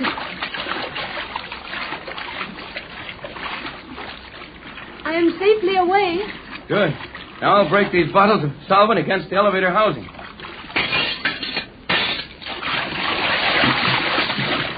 Get away quickly, Captain. I'm coming. Over this way, Captain Bradford. I'll take the opposite side of the boat from you. You did not get any of the solvent on you? No chance. I was mighty careful about that. How rapid will the action be on the island? That stuff is eating through into the elevator housing by this time. I only hope the Euclideans discover it soon enough to get safely into their underwater city. I feel that they will accomplish that.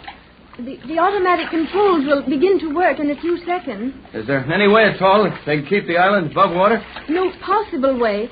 That island will have to be submerged to its foundation. Everyone in the island will have to flee for safety to the city. And it will take days, perhaps weeks, to raise the island and repair it. If my solvent doesn't damage it beyond repair. We may as well prepare for a long, wet night, Captain. Yeah, it looks like it. If that's the worst that happens to us, we'll be all right. Listen. The signal to submerge the island. Yes. That means that all the Euclideans will be prisoners in their own city, while we're free. We are free, Captain, that is true.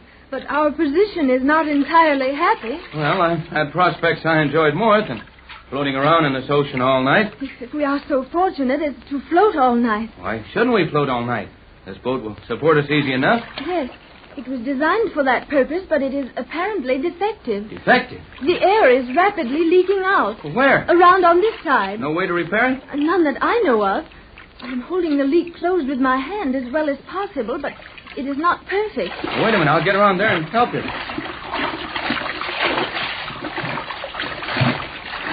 If we had something with which to tie a knot around this leak. We have. Strings from those broken bottles are still tied to my wrist. That will do nicely. Now, if you'll squeeze some of the air out of a small section of the hole, I'll tie it up. I'm doing so. That's good. Now hold it tight. I'll try to knot this so it won't leak much. A very little will support our weight for the night. Right. There you are. I don't think that'll leak anymore. Even if it does, we can probably blow enough air into it to support us.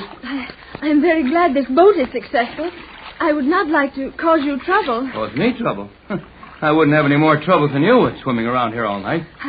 I've learned a great deal from you, Captain Bradford. Well, we've learned a few things from you, too. In a scientific way, perhaps.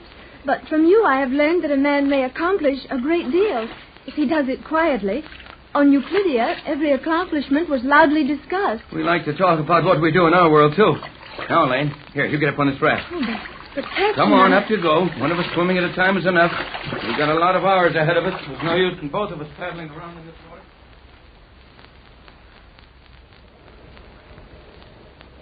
Captain Bradford. Gregory Boat to Captain Bradford. Patricia Gregory to Bradford. It is no use, Mother. You may as well stop. Yes, you're right, Joan. It's nearly daylight. Nearly 24 hours since we heard from them last. And soon after daylight, we should reach their position. And what will we find? That we cannot know until we arrive. Where's Jerry? I am not sure.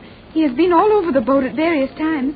First helping Mr. McLeod with the motors, then relieving Mr. Johnson in the pilot house. Jerry has done much the last few hours, Mother. I know that, Joan. Jerry's been wonderful. Everyone on board has done their best. And for what? Mother, you must not look at things so hopelessly. Mr. Johnson says we will arrive at the position of Euclidia shortly after daylight. And the sky is gray now. I'm older than you are, my dear. Johnson is a grand person, and he's trying to keep my spirits up. But I know too much about boats for that. We couldn't possibly have made sufficient speed to reach Euclidia before noon. I feel that Mr. Johnson is sincere, and we will locate Elaine and the captain within the hour. And why don't they use their radio? They have been on the water, floating in that small rocket plane for 6 days. It is possible their batteries are too weak to reach us. If we're as close as Johnson says, and if the plane was still afloat, it wouldn't take much of a radio to reach us. No, Joan. That plane is no longer afloat. Mother, if you do not stop talking like that, I shall put you to bed. I shall indeed. Oh, and here is Jerry. Perhaps he has news. Jerry, have you heard? Oh, nothing, Jerry? I'm sorry. Oh, it isn't your fault, Jerry. I feel like it is. Kind of. But how could it be, Jerry? Oh, I don't know, but it seemed like with so many of us on this boat, well, we could have done something to help them. One of us should have had an idea. That's how I feel, Jerry.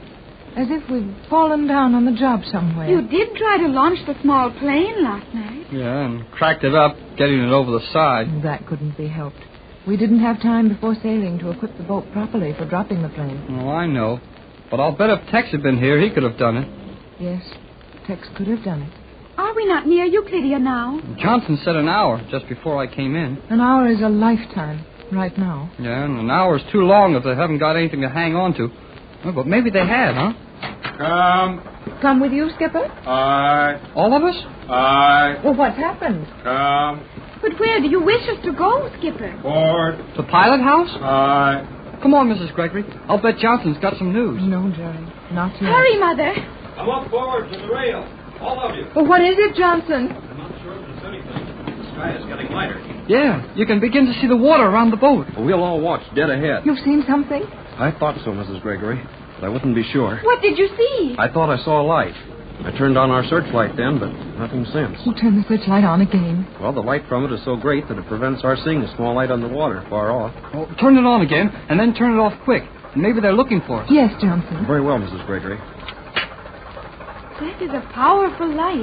Oh, it sure is. Sweep the water with it, Johnson. Right. And everybody look hard at that water where the light hits. I see nothing but water. Just water. Me too. Well, this is the worst hour of the day for visibility. Not enough daylight to see clearly, and only dark enough for the searchlight to cast an indistinct glow. Hey, turn off the light, quick.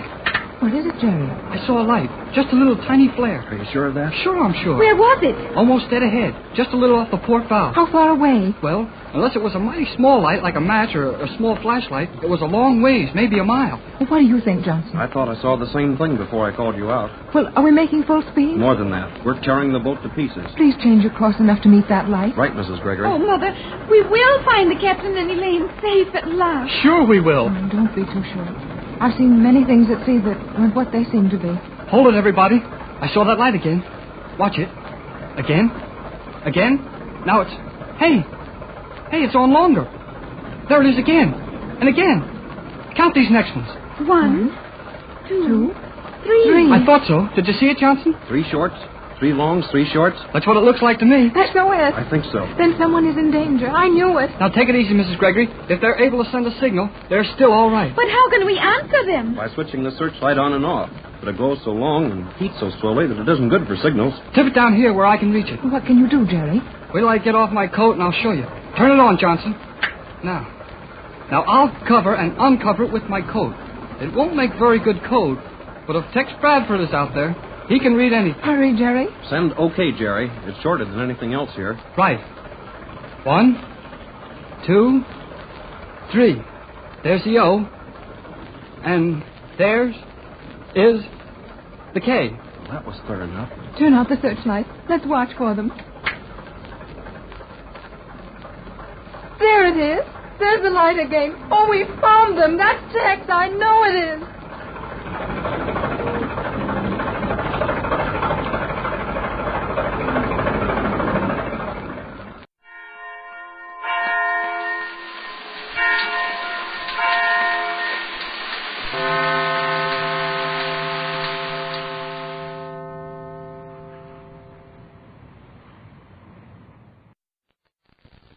The program you are about to hear is fiction, science fiction.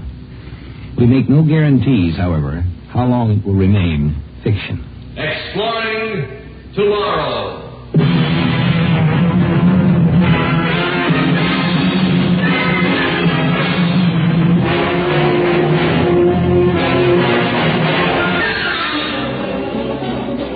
And now here is your guide to these adventures of the mind, the editor of Astounding Science Fiction magazine, John Campbell, Jr. Let's consider the proposition that interplanetary spaceflight has become a commercial proposition. There are regular liners running between the planets. And the Martian Queen, we'll say, is such a liner. A spaceship making a short-run orbit from Mars to Earth. This time she's carrying 150 passengers and a crew of 30 or so. She's made a long, uneventful trip from space, and now she's approaching the last leg of her voyage, the deceleration for landing. Your attention, please. Throughout the trip, artificial gravity has been maintained by spin around the long axis of the ship. In 3 minutes, the gyros will begin to slow the spin. We have to stop the rotation around the axis of the ship in order to apply thrust along it. Please get into your bunks and fasten your safety belts. At the appointed time, gyros cut in, slowing the spin on the ship. When the rotation had stopped, the skipper of the Martian Queen and his navigator were ready to begin the actual landing. How's our course, Captain? Dead on, Captain Derry. We're approaching Earth a little over 60 miles per second. I hate to land at this speed. How much time do we have? 15 seconds. The rocket tubes are aligned properly with respect to Earth. The timer is set. Ready? Strapped in and ready. Keep her on automatic till the last 5,000 feet. I'll bring her down from there manually. Right, sir. There she goes.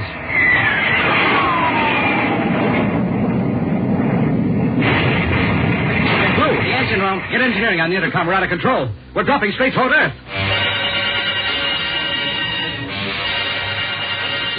The Martian Queen had been heading towards White Sands Spaceport. And as a matter of course, the radar teams at White Sands had been alerted for the landing. They had the ship pinpointed in their screens, and when the Martian Queen stopped decelerating, they knew there was something wrong. The major in charge of Control Tower 1 put in a fast emergency call to the commanding officer of White Sands Spaceport. General Stanley speaking. What's that, Major? The Martian Queen. Where? Yes, I understand.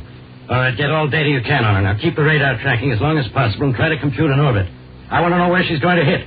And get a tight beam communications line to that ship. I want to speak to Captain Deering personally. Yes, Major, I'll be right over.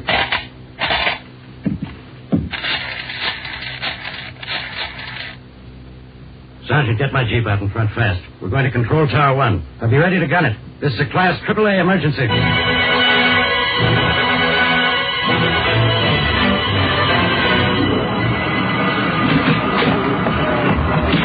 And, Major, have you made tight beam connections with the Martian Queen? Yes, sir. Good. Now I'll take the microphone. Hello, Captain Deering. This is General Stanley at White Sands. Can you hear me? This is Deering. You're coming in fine, General. What the devil happened up there? Explosion in the engine room. Don't know what caused it. 4 men dead and the rocket troops are gone. What about the main converter? Almost completely gone. It's one that didn't blow into fragments when it went. There's plenty of heat radiation. The engine crew must have died almost instantly. Well, what about the secondary converters? Nothing left of them but molten metal and slag. You've got no way to slow down the ship or change its course? No way whatever, General. Our only hope is that we don't hit Earth. If we are on a collision course, we're finished. I know. Let's hope you go on past Earth without hitting it. Now, we have a radar fix on you, but it isn't accurate at this distance. Now, get your navigator busy. Now, we want your coordinates and velocity as close as you can figure them. Oh, keep this line open. I'll call you as soon as I can get more information. Right. I'll get Blevin busy on those figures. Over. Oh, well. Oh, Major. Yes, sir. Keep that line open no matter what happens. As soon as Captain Deering gives you those figures, have them coded and put through the big computer. Try to get a closer radar fix and put that data through the computer, too. I want an orbit on the Martian Queen that's as close as skin. Got it? Yes, sir. Good. And keep this whole thing quiet. Nobody is to know that the Martian Queen is in trouble till I've notified the Secretary of Special Affairs in Washington.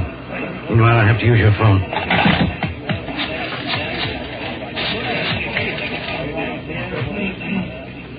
Operator, this is Major General Stanley. I want to put in a person-to-person emergency call to the Secretary of Special Affairs, Washington, D.C. Call me back as soon as he's on the line. There are lives at stake.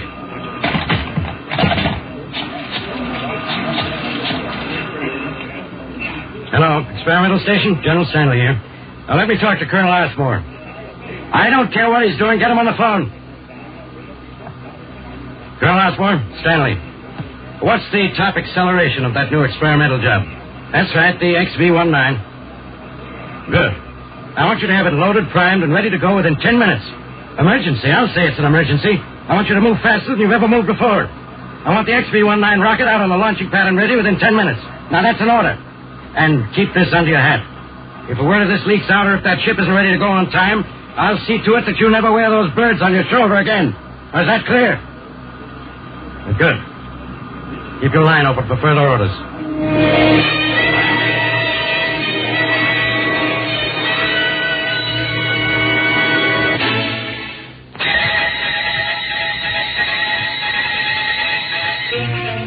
60 miles per second isn't terribly fast as far as celestial objects are concerned.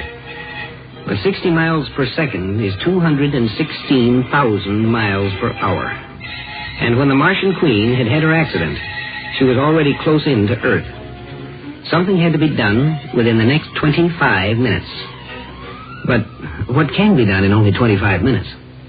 Captain, I just got word from First Officer Haggerty. There's trouble. Some of the passengers are getting space sick from being in free fall. They're wondering why the ship isn't decelerating. Just have to take it a while longer. Did you get those figures relayed down to General Stanley? Yes, they said to hold on and give us the data as soon as possible. But the passengers... I know. What did you want me to do? Tell them that the Martian Queen might be headed for the biggest, most spectacular crack-up in history? That'd be real smart, wouldn't it? Well, I didn't mean it that way, Skipper. I'll... Thanks the radio phone. That's White Sands again. Deering here. Deering, this is Stanley. How's everything? The same as ever. No propulsion, no escape. How does our orbit look? We have your coordinates down to a hair. We know within a mile or two where you'll hit. Then we will hit Earth. Well, that does it, doesn't it? I'm afraid so. If nothing happens between now and then, you're going to get a hot dunk in the ocean. I see. Where will we hit? Give or take a mile or so, you'll hit Long Island Sound, about 10 miles south of Bridgeport, Connecticut. Well, you do what has to be done, General. You can depend on me for my end of it. I knew I could. Well, I'll let you know how things work out. I'll be waiting. The seconds tick by, and every second that passes brings the Martian Queen 60 miles closer to Earth. At that speed, it doesn't take long to move a few thousand miles. The Martian Queen was heading toward death at 3,600 miles a minute. Captain Deering, this is Stanley again. Colonel Osmore just phoned. We're sending up the XV-19. A super-fast high-acceleration rocket. It's the only thing that can possibly reach you in time, and even so, it'll be a close thing. Meanwhile, I'm trying to get in touch with the Secretary of Special Affairs, but he's out of his office right now. I'll let you know when to expect the rocket. All right, General. We'll be ready. Over. Captain, I just came from the dining hall. Some of the passengers got out of their bunks and looked out the big viewport.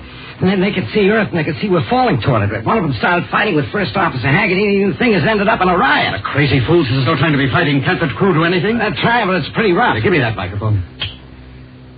Your attention, please. This is Captain Deering. Please, your attention. There has been an accident. The drive engines of the ship have been disabled, and we're in a free-fall orbit. However, there is no reason to become panicked. We are in contact with White Sands Spaceport, and we've been notified that everything is under control. Now, some of you have been worried by the sight of Earth through the viewport, but I assure you we are in no danger of striking Earth. I repeat, the Martian Queen absolutely will not strike Earth. I'm well aware that this gravity-less condition is uncomfortable to many of you, but please have patience. It will only last for a few more minutes. I suggest that all of you return to your cabins and strap yourselves in. If acceleration were to return suddenly, anyone not strapped down might be seriously hurt. Please return to your cabins. Thank you. Well, that'll help some. Blevin, you go down and talk to them. Give them the same sort of information I gave them. And, Blevin. Yes, sir. Isn't one of the passengers a minister? Oh, yes, sir. The Reverend James Taylor, I think his name is. He was a missionary on Mars. Yeah, well, get him to help you. Sometimes people will listen to a clergyman when they won't pay attention to a space officer. Right, sir. I'll do what I can. Just a minute. That's Stanley. Yes, Deering here. Deering, the XV-19 is on the launching pad now, loaded and ready to go. I haven't been able to get hold of the Secretary of Special Affairs yet, but there isn't time to wait. I just got the signal, Deering. The XV-19 has left the launching pad. It will be up to you to guide it into the Martian Queen. Good luck, Deering. Thanks. But you'll need the good luck more than I will. So, good luck and goodbye. Okay, Blevin. Go down and give them a speech.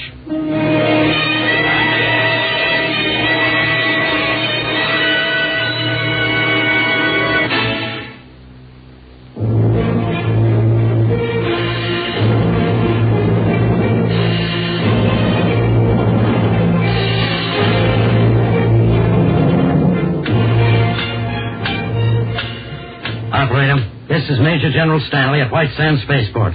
I have been trying to get the Secretary of Special Affairs person-to-person Washington, D.C. It has been 20 minutes now. But he's on the line. All right. Oh, hello, Mr. Secretary. Hello, General. I got to my office as soon as I heard. I've read the teletype report that you sent to my office. Is the Martian Queen definitely going to land in Long Island Sound? If it isn't stopped, yes. Well, is there any way at all of getting the drive going again? No, sir. Captain Deering stated flatly that the main converter and the secondaries are absolutely and completely ruined. It would take weeks to repair them. We only have minutes. Then we'll have to send up a rescue ship. That's impossible, sir. A rescue ship would never make it in time. It would have to accelerate to take off, decelerate to match the Martian Queen's velocity, and then accelerate to keep from hitting Earth along with the Queen. All in all, it would take more than an hour, using every bit of acceleration a human being could stand. Then there's absolutely no way we can save them. None whatever, sir. There just isn't time. Well, just lucky this time, I suppose. Lucky? What do you mean? Well, it could have been worse. What if it landed in a populated area like New York City instead of Long Island Sound? You don't understand, Mr. Secretary. It isn't the Long Island Sound we have to worry about. It's the spaceship sound. What do you mean? Just what I said. It doesn't matter whether the Martian Queen hits Long Island Sound or New York City itself. The results will be almost the same. It's the sound waves, the noise that will do the damage. I don't quite understand. You know what happens when a supersonic jet plane flies too low over a city, don't you? At 1,500 miles an hour, the shock wave from a jet plane can break windows from miles around. What do you think will happen when that spaceship comes in at 216,000 miles an hour? It will flatten every structure within a 50-mile radius. If that ship hits Long Island Sound, New York City will be toppling in ruins before it ever arrives. From Newark, New Jersey to Hartford, Connecticut, that shock wave will knock over everything standing. Can we evacuate the area? In a few minutes, hardly. What do you suggest, General? There's only one thing we can possibly do. Send up a rocket with an atomic bomb in it and blow that ship into gas before it hits. Are you crazy, General? Blow up 180 innocent people? I can't permit that. It's murder. Murder? Is it murder to kill people who are already doomed? Is it murder to save the lives of 20 million people? There must be another way. General, I order you to send up a rescue ship immediately. Listen, you blockhead. Do you understand that it is impossible to send up a rescue ship? Do you understand that I can't pull miracles out of a hat? We could no more get a rescue ship up there in time than we could catch the Martian Queen with our bare hands. You can't talk to me that way, General. I'm sorry. I'm simply trying to get you to understand there's only one way out. Those people in that spaceship are going to die, no matter what we do. It would be better if they died without taking a few million more people with them. There must be some other way. Do you have any suggestions? Well, no. Exactly. There isn't any other way. Now, do I have your permission to send up that bomb? No. You've got to think of something else.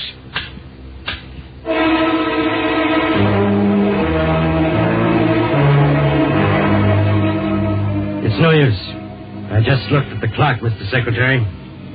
It's too late to do anything at all now. Even if you ordered it, a rocket bomb leaving this instant would be too late. General, you have to do something. All those people... Don't worry, Mr. Secretary. The Martian Queen won't hit the Earth. There won't be any crash. I sent up an XV-19 rocket under robot control several minutes ago. It was loaded with a thermonuclear warhead. I would have liked to have had your permission, but there simply was no time. You've already blown it up? That's right. I did it with Captain Deering's cooperation, of course. He knew it was the only way to prevent the destruction of 20 million people. So he guided the missile into his own ship. The Martian Queen was vaporized over a minute ago. I presume you know what this means, General? I know what it means. I'll have to be court-martialed because most people won't understand why I did it any more than you did. Even if I get out of it with a whole skin, I lose everything I've ever worked for. But that's a small matter compared with the satisfaction of knowing that I saved the lives of 20 million human beings. Maybe those people will understand why Captain Deering and I did what we did. And they're the ones who count.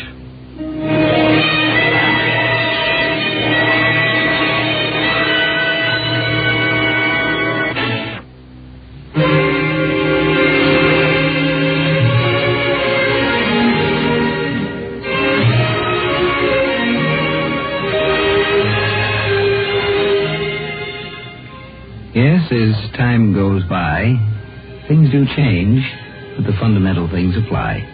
And the most fundamental of all, really, is you can't walk out on a problem and just let it take care of itself. By the time it gets taken care of, it's ready to take care of you, but good.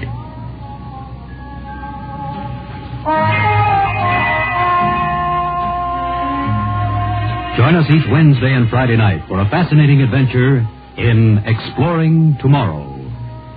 Script was by Paul Anderson. Produced and directed by Sanford Marshall here in New York.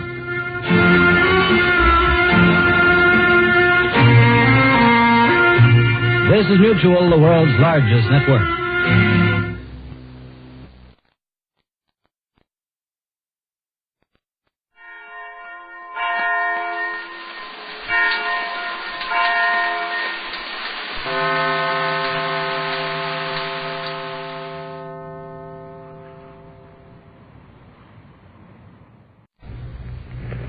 Faster than a speeding bullet.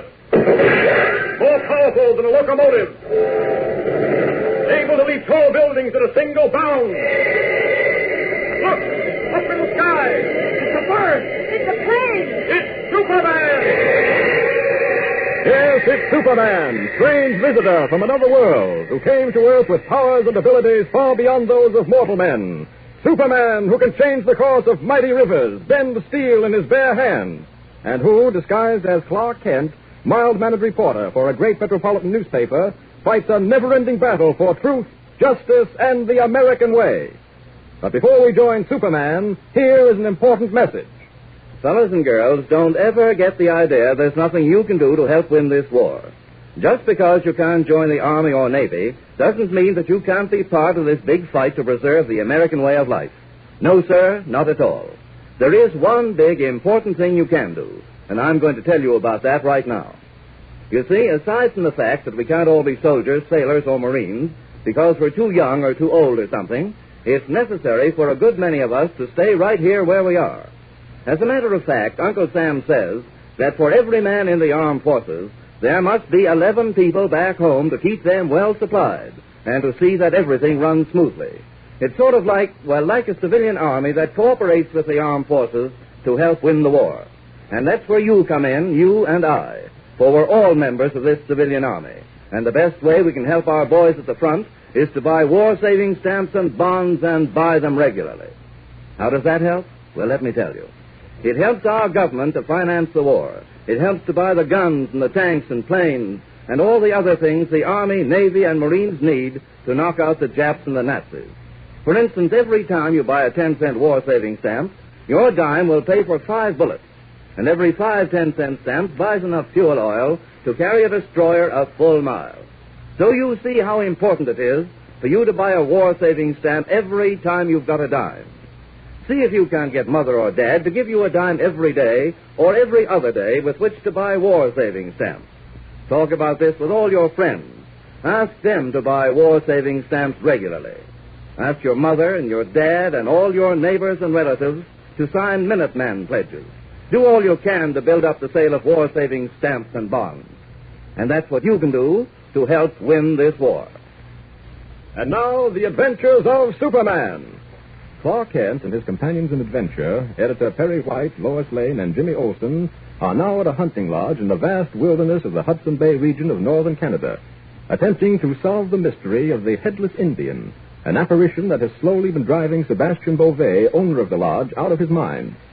Kent knows that Niles Graham, who is also staying at the lodge, is none other than the Laugher, a sinister character who, for some strange reason, has vowed to do away with Perry White and his friends. Matters are now in a very crucial state. Kent, as Superman, is on his way to an outpost of the Royal Canadian Mounted Police at Lake Minto, carrying Editor White, who is desperately injured in a fight with a grizzly bear and needs immediate medical attention. In the meantime, the Laugher has been pretending to teach Lois how to use a rifle. As our last episode ended, he had persuaded the girl reporter to stand in one spot while he disappeared into the woods. Some 50 yards away, he stopped, raised his rifle to his shoulder, and took careful aim at the unsuspecting girl. The situation is tense. What can possibly save Lois? Listen.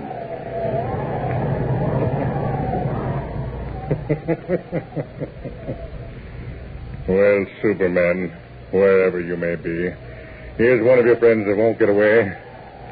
Now then, to get her carefully lined up the sight of my rifle placed just over her heart. So. And now to pull the trigger. For this time, I cannot miss. Now then. Oh, my eyes. My eyes. The gun exploded.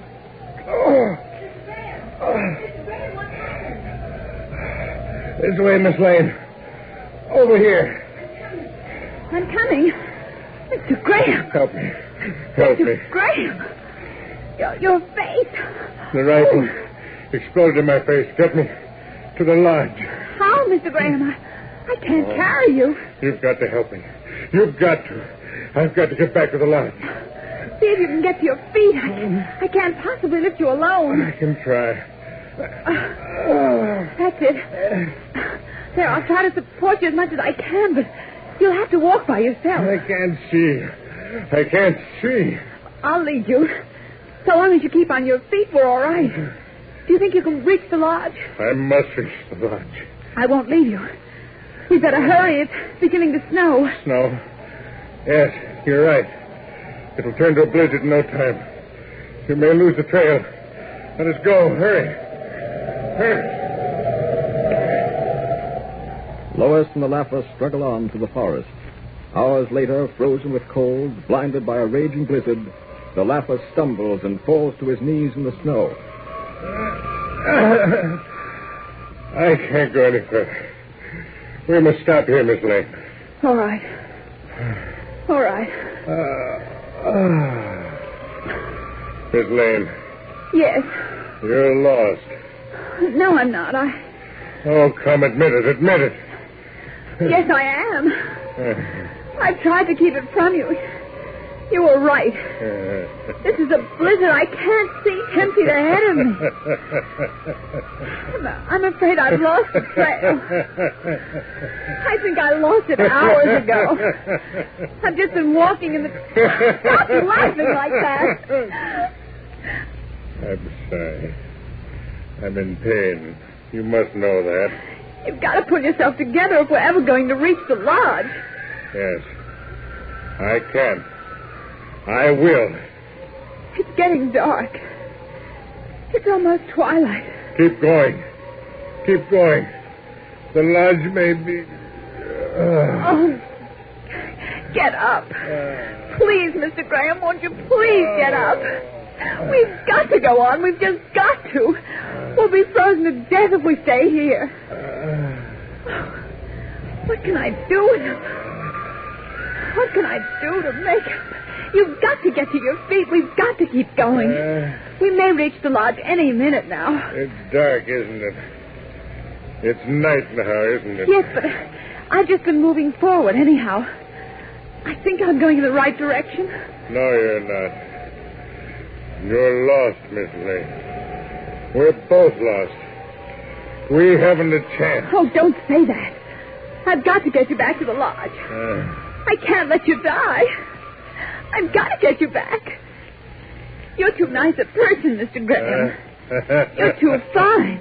It wasn't your fault that the gun exploded. Why are you laughing that way? Why do you always laugh? I'm known as the Laugher. The Laugher. That's a strange name. I'm known as that because I'll always find something to laugh at. I shall even laugh at my own death. You talk so strangely. Strangely? Your friend Superman would understand. Superman? What's he got to do with this? Listen to me. What do you think I was aiming at when the rifle exploded in my face? I don't know. You probably saw an animal. Yes, I saw an animal. A human animal. You. It's me. I don't understand. I was going to kill you, Miss Lane. But the bullet exploded in the rifle chamber. You're going to kill me? Yes. I didn't want you and your friends to come to Sebastian Beauvais' lodge. It was important to keep you away. When, thanks to Superman, you succeeded. I tried to do away with Perry White. And failed. And failed because of Superman again. I tried to kill you this morning. It's horrible. I thought you were... You thought I was a nice person.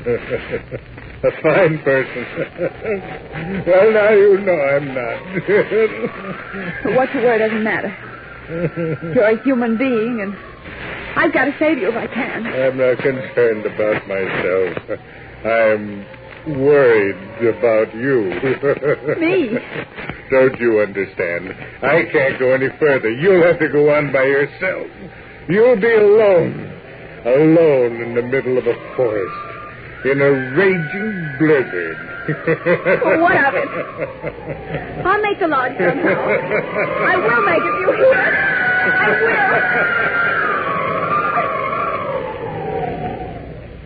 will. As Lois starts to make her way toward the hunting lodge alone, Superman, carrying Perry White in his arms, arrives at the Royal Canadian Mounted Police Station at Lake Minto. This must be the mountie station. Thank heaven there's the plane waiting down at the float. They'll have Mr. White in Ottawa in no time at all. Hello there. What can I do? Well, what in the... Mac, who are you and where'd you get that costume? Never mind that. This man is Perry White. He was badly mauled by a bear at Sebastian Beauvais' hunting lodge. He must be flown to Ottawa at once. Well, now, wait a minute. I was just talking to Beauvais a few minutes ago. I know that. He said he was about to start on a 2-day dog sled trip to bring White here, and now you show up wearing a blue suit and a red cape and... I just don't get it, mister. Well, that's unimportant. The important thing is to get White into that plane and started for the hospital in Ottawa. Well, the plane's ready, and I'm ready to start right now. Here. Let me help you carry him down to the float. I don't need any help. Go ahead. All right. Looks like dirty weather ahead for flying. There's a blizzard coming from the north, in the direction you just came. I flew through several snow flurries. The blizzard is probably broken in the country near the hunting lodge. I sure wish I knew you got that guy down here in such a hurry. Listen. If you could get him here so quick, why don't you take him on to Ottawa? Because I've got to get back to Beauvais' hunting lodge as quickly as I can.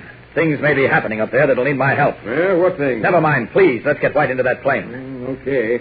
I'll get up into the plane myself, and you can hand him up. Never mind that. I'll just leap up into the plane with him myself. Well, you've got to climb up. You can't step up.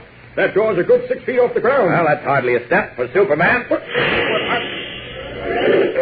You leaped right into the air. You're standing in the doorway of the plane. That's right. Come on, get up here yourself and get the plane started. Okay, but I must be going out of my mind. This just doesn't make sense. All right. Is White comfortable? He'll be all right. Get started. I'll wait till you do. All right. Okay, I'll leave you now. I have other work to do. You want to reach on a way before the storm catches up with you? Don't worry. I'll get White there, okay? Good luck. Now to get back to the hunting lodge. I've got a feeling something is wrong. But what it can be, I don't know. Up, and away! Taking off from the mounted station, Superman wings his way back toward the hunting lodge. A vague feeling of unrest telling him something is wrong. Will he arrive in time to save Lois? Be sure to listen tomorrow, for it may bring us the solution to the mystery of the Headless Indian. And listen every day, Monday through Friday, same time, same station. Tune in and follow the adventures of Superman. Did you ever stop to think why American machine gun crews make such good scores in their battles against the Japs and the Nazis? Their teamwork, their super marksmanship, comes from practice. Practice every day until they can hit the bullseye practically every time. But that much practice eats up an awful lot of bullets. And that's just where you come in. You buy bullets for machine gunners every time you buy war stamps.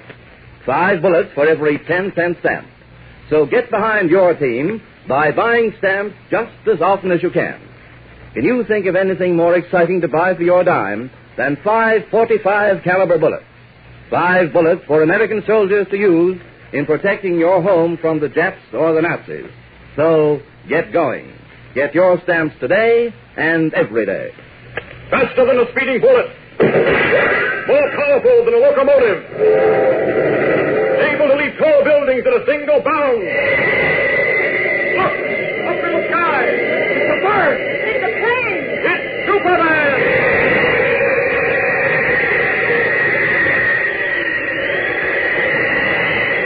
Follow the adventures of Superman every day, Monday through Friday, same time, same station. Superman is directed by George Lothar and is a copyrighted feature appearing in Action Comics magazine.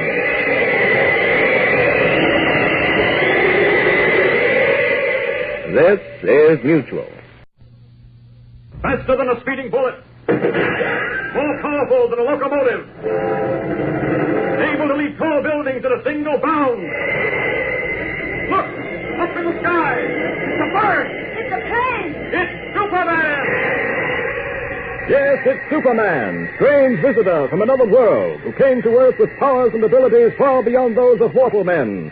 Superman who can change the course of mighty rivers, bend steel in his bare hands, and who, disguised as Clark Kent, mild-mannered reporter for a great metropolitan newspaper, fights a never-ending battle for truth, justice, and the American way. But before we join Superman, here is an important message. Yes, fellows and girls, here is an important message for you. A message direct from our fighting Marines from the Solomon Islands, echoed by our blue jackets on the high seas, by the boys who wear our Army and Navy wings, our troops in Africa, our commandos in England. In fact, by every man in the American armed forces, no matter where he may be. And here's the message. We're going to win this war, they say. We're going to wipe Hitlerism and fascism off the face of the earth. We've taken on the job, and we're going to see it through, but we can't do it alone. We can't do it without the help of every boy and girl and every man and woman back home. Now, we know the one way we can help those boys fight this war to a victorious finish is to see that they get all the guns and tanks and ships and planes they need. But those things require a lot of money, and that's where you and I come in. We help our government to buy those war materials by lending them our money, by buying all the war stamps we possibly can as often as we can. Why, right at this moment, there are American fighting men on the new front, and they're equipped with guns and tanks and protected by planes and ships that you help to buy. That is, if you've been buying war-saving stamps regularly. Now, that makes buying war-saving stamps pretty exciting, doesn't it? So let's make a promise to ourselves right now. Let's promise to buy war-saving stamps as often as we can. Tell Mother and Dad about it. See if you can't get them to to give you a dime a day for a war stamp or even a dime every other day. Remember that every dime is important because 10 cents will buy 5 .45 caliber bullets to be used by our soldiers, sailors, and Marines. 5 dimes will buy enough fuel oil to take an American destroyer 1 full mile closer to its objective. And a dime a day from all the fellows and girls in the United States will buy enough fast pursuit planes to blast Hitler's Luftwaffe right out of the sky. So do your share to help win this war. Every time you've got a dime, buy a war-saving stamp. And now, the adventures of Superman. Superman and our friends are now in the Hudson Bay region of northern Canada, where they have gone to investigate the weird mystery of the Headless Indian, an apparition which has slowly been driving out of his mind the good friend of Perry White, Sebastian Beauvais. For some reason, a man known as Niles Graham, who is actually the sinister character called the Laugher, did not want our friends to reach Beauvais' hunting lodge, and when they at last did reach it, set out to kill them. In our last episode, we heard how a rifle exploded in the Laugher's face when he fired it at Lois Lane. The two were deep in the woods at the time, far from the lodge. Trying to get the Laugher back to the lodge, Lois lost her way in a blinding blizzard. Night came on, and Lois left the Laugher and struck off through the woods alone. At that very moment, Superman was returning to the lodge. As Clark Kent, he entered and was immediately confronted by Sebastian Beauvais and young Jimmy Olsen. What, Mr. Kent, where have you been? Hello, Sebastian. Hello yourself, Kent. And do not evade the question. Where have you been? Oh, out and around. Mr. Kent, look. Some funny things have been going on here, and Mr. Beauvais and I are convinced you were mixed up in them. What? What do you mean, Jim? I will tell you some facts. They will bore you, no doubt, but they are necessary, oui. 6 hours ago, you are standing in a room upstairs with me and Jimmy. In other room is Perry White. My friend Perry is bad sick from fight with bear. Well? Me, I talked to Monty by shortwave radio at Lake Minto. He say we bring Perry there by dog sled to that trip. That's right. He say he all plane and rush him to Ottawa. Yeah, and just about that time you left the room, Mr. Kent. He leave the room. Well? 2 minutes later, we go to Perry White's room. Perry is not in bed. He's vanished. And you, Kent, you are also vanished. Oh, wait a minute. Now, 6 hours later, you come in out of the storm. What have happened to my friend Perry? What have happened to you? Okay, I'll tell you. For one thing, Mr. White is perfectly all right. What's that? What are you saying? Let me tell you what happened. When I heard you say it would take 2 days to get White to Lake Minto by dog sled, I left the room to find Henri and tell him to get the dog sled ready. Oui? Oh, on my way to the shed where the dogs are kept, I missed the trail somehow. C'est possible. That could happen. Well, of course it could. It did happen to me. The next thing I knew, I was off in the woods somewhere without the slightest idea of where I was. And I started back the way I thought I had come, and after walking for an hour, I realized that was the wrong way. Yeah. So I tried another direction, and that was wrong. Well, you can see the spot I was in. Gosh, Mr. Kent, sounds like you were hopelessly lost. I was, Jim, I was. It took me 6 hours, 3 of them in this blinding snowstorm, to find my way back.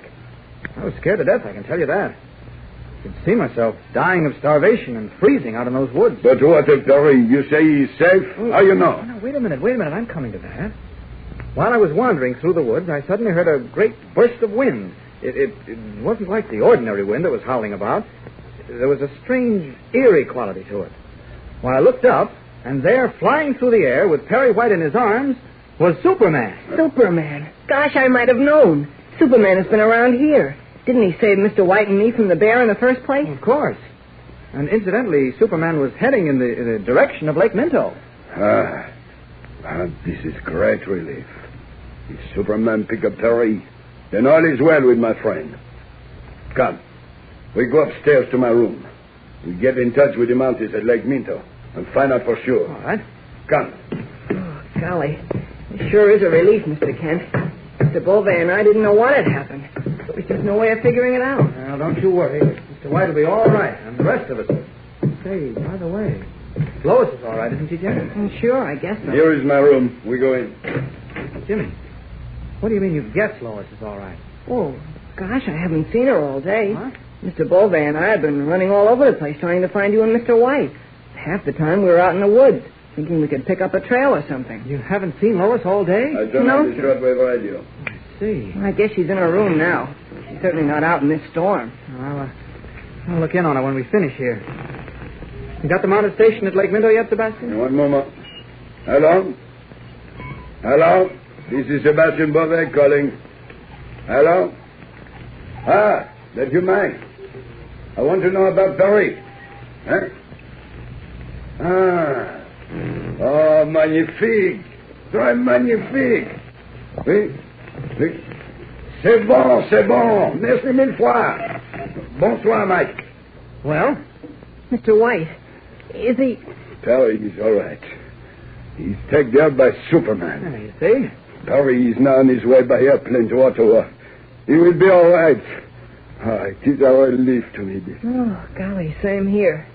You know what I'm going to do now? What, Jim? I'm going to go to bed and sleep for the next 3 days. Yes, you must be exhausted, Jim. Walk down to Lois's room with me first, will you? I want to say goodnight to her before turning in. Oh, sure, Mr. Kent. You will leave soon for Metropolis, Monsieur Kent? Leave for Metropolis? What do you mean, Sebastian? Well, Paris is gone. Why for you stay? Well, we've still got to clean up the mystery of this headless Indian. Say, by the way, you've got a pretty tough crowd of people staying here now. They look like gangsters to me, not sportsmen. Oui, they look like that to me, too. I wish to get rid of them, but I cannot. Why can't you get rid of them? Well, because they have hired a lodge for 3 months. They are friends of Mr. Graham. Say, we haven't seen Mr. Graham all day either. Yeah, Mr. Graham pay for everything complete. All he says, nobody else. My regular customers, they must not come. Oh, exclusive, isn't he? Why didn't you mention this before? Why? Well, because I do not think it is important. I think it's very important. Jim, did you say something about not seeing Graham all day? Huh? Oh, yeah, that's what I said. Say, what's the matter? You look upset about something. Me? No, not at all. Oh, well, here's Lois's room. Care to come in, Jim? No, I'm too tired. I'll go into my own room if you don't mind. Oh, of course not, Jim. You go right ahead. Good night. Good night. Good night, Sebastian. Bonsoir, Monsieur Kent.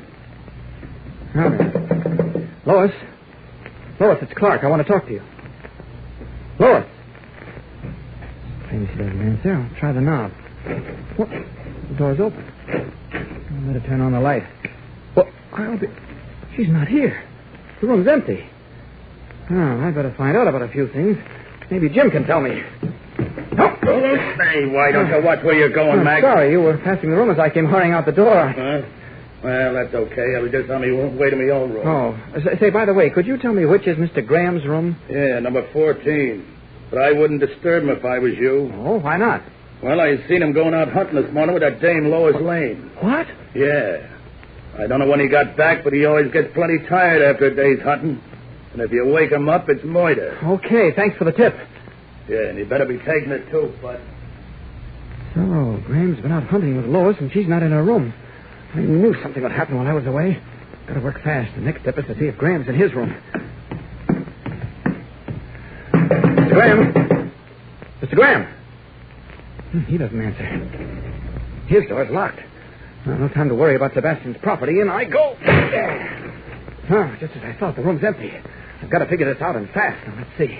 Graham and Lois go hunting this morning. No one has seen them all day, and neither of them is in now. And they must still be in the woods. Something must have happened. And in this blizzard. Well, there's no sense waiting. This is the job for Superman. Off with these clothes. There we are. Now then, up with the window. Go. Now, out. Up and away! Out into the blinding blizzard, red cape streaming in the wind, Superman speeds across the dark forest, barely touching the tops of the tall pines. Meanwhile, deep in the heart of the fearful forest, Lois, hopelessly lost, tries to find her way back to the lodge. Listen.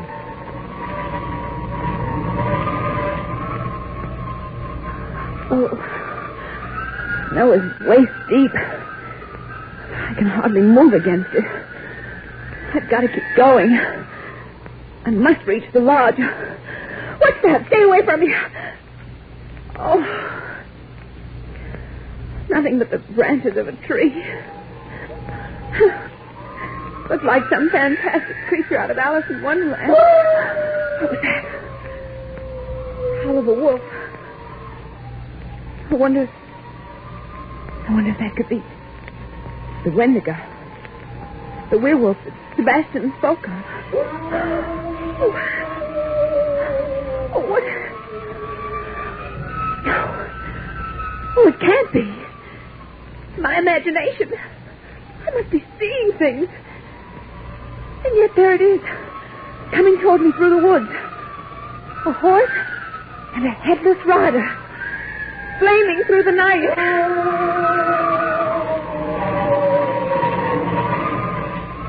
Half lying in the snow, a thoroughly exhausted Lois watches with horrified, spellbound eyes as the headless Indian and his flaming horse gallop through the night. Meanwhile, Superman, like some great eagle, circles the forest, searching for Lois. Will he reach her in time? Will he arrive before she succumbs to cold and starvation? Be on hand tomorrow for another thrill-packed episode. Listen in every day, Monday through Friday, same time, same station. Tune in and follow the adventures of Superman. Fellas and girls, don't ever get the idea there's nothing you can do to help win this war. Of course, we can't all be members of Uncle Sam's armed forces because some of us are too young or too old. But that doesn't mean we can't get into this fight. No, sir. Because there's one big, important thing we can do. We've got to see that our fighters are supplied with all the bullets and guns and tanks and ships and planes they need to wipe Hitlerism and fascism off the face of the earth. How? By buying all the war-saving stamps and bonds we possibly can. Because every time we buy a war-saving stamp or bond, we lend our government money with which to finance our fight. So talk with Mother and Dad tonight about giving you an extra dime every day or every other day for war-saving stamps. Talk about it with all your friends. Get them to make a pledge with you to buy war-saving stamps regularly. Faster than a speeding bullet. More powerful than a locomotive. Able to leap tall buildings at a single bound. Look! Up in the sky! It's a bird! It's a plane! It's Superman!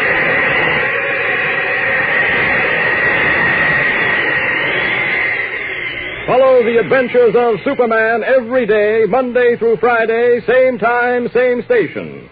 Superman is directed by George Lothar and is a copyrighted feature appearing in Action Comics magazine. This is Mutual.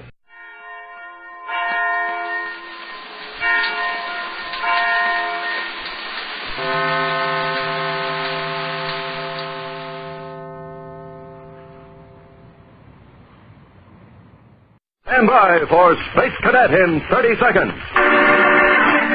Kellogg's Raisin Bran has a secret. Kellogg's Raisin Bran has a secret. Yes, Kellogg's brings you the secret of a more delicious breakfast treat. It's new, it's wonderful. It's Kellogg's Raisin Bran, both fruit and cereal, all in one box. You get plump, tender raisins dipped in honeycomb, along with delicious golden crisp bran flakes. So try the new fruit and cereal combination. Get Kellogg's Raisin Bran because Kellogg's Raisin Bran has a secret. And now, Kellogg's Corn Flakes, the cereal that helps you have more punch till lunch, invites you to rocket into the future with Tom Corbett, Space Cadet.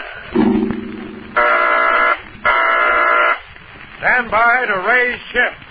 Blast off -5. 4, 3, 2, 1, 0!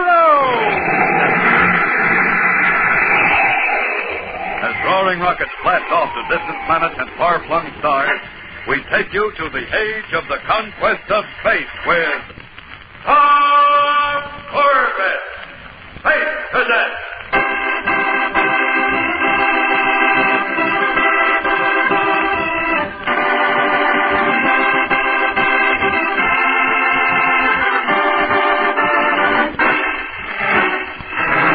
Shanghaied from Earth and taken aboard the rocket ship Constellation bound for the star systems of outer space, Tom Corbett and Harris, the crewman who has befriended him, managed to escape while the ship refueled at Venusport, but were then captured by the port guard. Without delay, they were taken to the office of the port commander. And now Tom and Harris, still dressed in the drab dungarees of ordinary spacemen, stand at attention before a grim-faced warrant officer. All right, now. Let's get this straight. You say your name is Tom Corbett, and that you're a cadet from Space Academy. Yes, sir. And you, Harris, are you a cadet too? No, sir. I'm a spaceman, second class in the Constellation. I see. Corbett, what's a space cadet doing aboard the Constellation? I told you, sir, I was Shanghaied. That's true, sir. He was. I suppose you can identify yourself, Corbett? Well, they took my uniform away from me. All my papers were in it. You tell a pretty good story, Corbett, but that's all it is. Unless you can give me proof, I'll have to turn you over to your captain. Wait, sir. It's easy enough to check. Radio Space Academy. Talk to Commander Arkwright. That is impossible. Venus is in apposition to Earth. We're on the other side of the sun. We can't make radio contact for another week. But there must be some way. Check on Captain Pickering yourself. Talk to the crew. I don't have to. Captain Pickering can speak for himself. He's waiting in the outer office. What? Send Captain Pickering in, please. But, sir, he'll deny everything. If you have any accusations to make, you can make them to his face. You sent for me, Mr. Porter? Yes, Captain. Come in, please. I expected to find the port commander here. He is inspecting the space stations on the equator. I'm handling this case. That suits me, as long as I get my men back. They tell a strange story, Captain Pickering. This fellow, Corbett, claims to be a space cadet. Well, that's one I never heard before. I wanted to check with you before I took action. Nothing to check. It's a fairy tale. Fairy tale, huh? Then how about letting Mr. Porter aboard the Constellation? Let him talk to the other space ants. Mr. Porter's welcome aboard any time, but I'm sure he's got other things to do. You're bluffing. If he knew what the conditions are aboard your That's ship... enough out of you. If you can see, Mr. Porter, this boy's a troublemaker. Has been ever since he came aboard. I'm sorry we signed. Then let me go. I would. I'd leave you both here to be tried as deserters. But I'm short-handed. The choice is up to you, Captain. By space law, you can turn him over to us for disciplinary action or punish him yourself with a fine or extra duty. Take us to the port commander. Give us a chance to tell him our story. I'm in command here, Harris. I'll decide what to do with you. Well, Mr. Porter, I think you can see from their actions what kind of men we're dealing with. Yes, I certainly can. Of course, if you want to wait for the port commander to make the final decision... Not at all. Just get these troublemakers out of here and blast off. Right you are. And don't worry. When I get them out in space, they'll learn to toe the mark.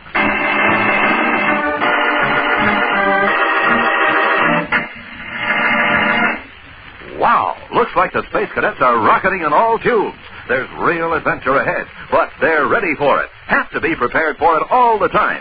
And one way to do it is to make sure they get enough quick energy food. Helps them blast off in a hurry. Take breakfast, for instance. Every Space Cadet knows the importance of eating a good, nourishing breakfast every morning. And he knows to build it around Kellogg's Corn Flakes. Because Kellogg's Corn Flakes are a real quick energy food. As Astro would say, every spoonful of Kellogg's Corn Flakes helps me get set for a quick blast-off. Helps me zoom right off and helps me keep zooming right up till noon. Why, I wouldn't think of setting out on a mission without first fueling up on some quick energy food. And so, I always stow away a big bowl of Kellogg's Corn Flakes soon as I hear the alert. And Astro could tell you, too, that there's mighty swell eating in a bowl of Kellogg's Corn Flakes. Kellogg's Special Toasting brings out all the sweet, lively corn flavor in every flake. So do as Astro does. Build your breakfast around Kellogg's Corn Flakes, and not only will you be having yourself a swell flavor treat, but you'll be helping yourself to more punch till lunch. More punch till lunch. More punch till lunch. With Kellogg's Corn Flakes.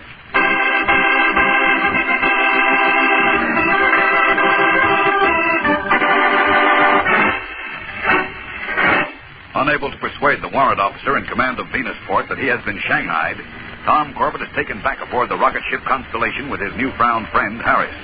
And the ship blasts off for a long voyage into deep space. Meanwhile, back at Space Academy. Cadet Astro reporting as ordered, sir. Well, Astro, any luck? Oh, not a bit, Captain Strong. We couldn't find a trace of Tom anywhere. Come in. Roger. Any luck?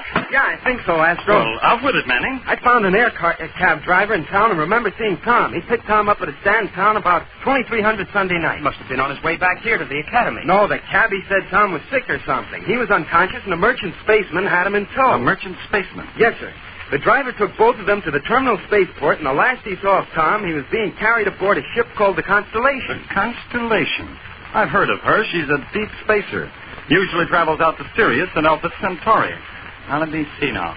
I have a log of all space flights leaving Earth in the past 5 days. Oh, yes. Here we are. With a Constellation. She was due to stop at Venusport for supplies and to blast off for deep space at 0930 Earth time today. Well, that's half an hour ago. Come on up to the communications room, boys. We'll contact Venusport right now.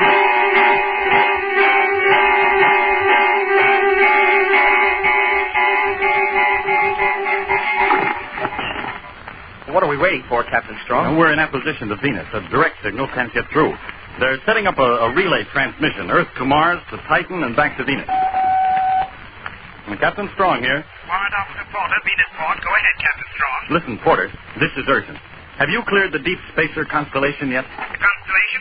She blasted off the Sirius 15 minutes ago. Why? Well, we have good reason to believe that one of our cadets is being held illegally aboard that ship. What? A cadet by the name of Corbett. Tom Corbett. Corbett?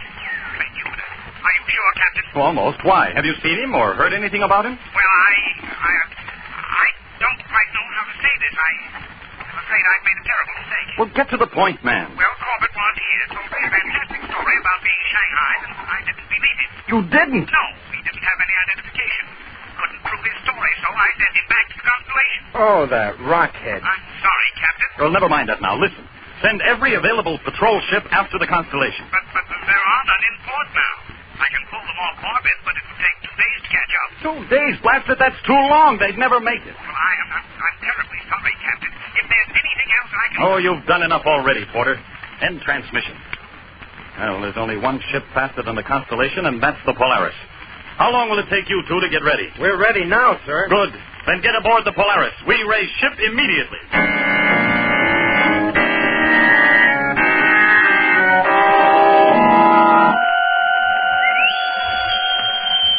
Now, hear this. Second watch, turn 2.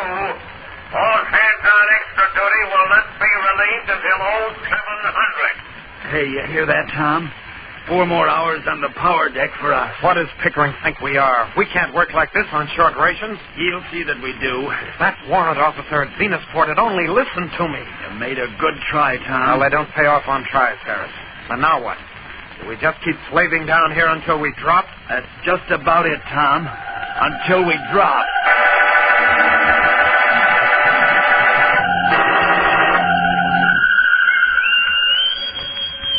Now, hear this. Fourth watch, turn 2. All hands on extra duty will not be relieved until 1500. Another 4 hours. I can't take it, Tom. This heat. No water, no food. Okay. Take a breather, Harris. I'll cover for you. No, Tom, you'd only get yourself in trouble.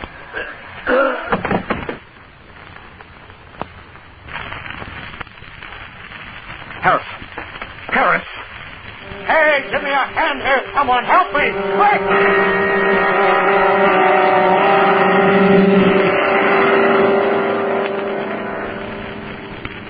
Well, how are you feeling now, Harris? Better, Tom. That broth helps some. Oh, that rotten space slug. He's trying to kill us. I suppose so. He's master of this ship. He can do anything he wants. Maybe. But I notice some of the crew are beginning to grumble about the way he's working us. They always grouse. Don't mean anything. Listen, how many of the space hands do you figure would be loyal to Captain Pickering in case of trouble? Trouble? You mean mutiny? Now, hold on, Tom. This is crazy. You can't pull a mutiny in deep space. Why not? There'd be no one to navigate. The ship would become a derelict. I can navigate. You? Sure, I'm a space cadet. I've had plenty of training in astrogation. I know I could get the ship back to Venusport if I could just reach the controls. We'd be taking an awful chance. Pickering would kill us if we failed. It's better to go down fighting than die this way.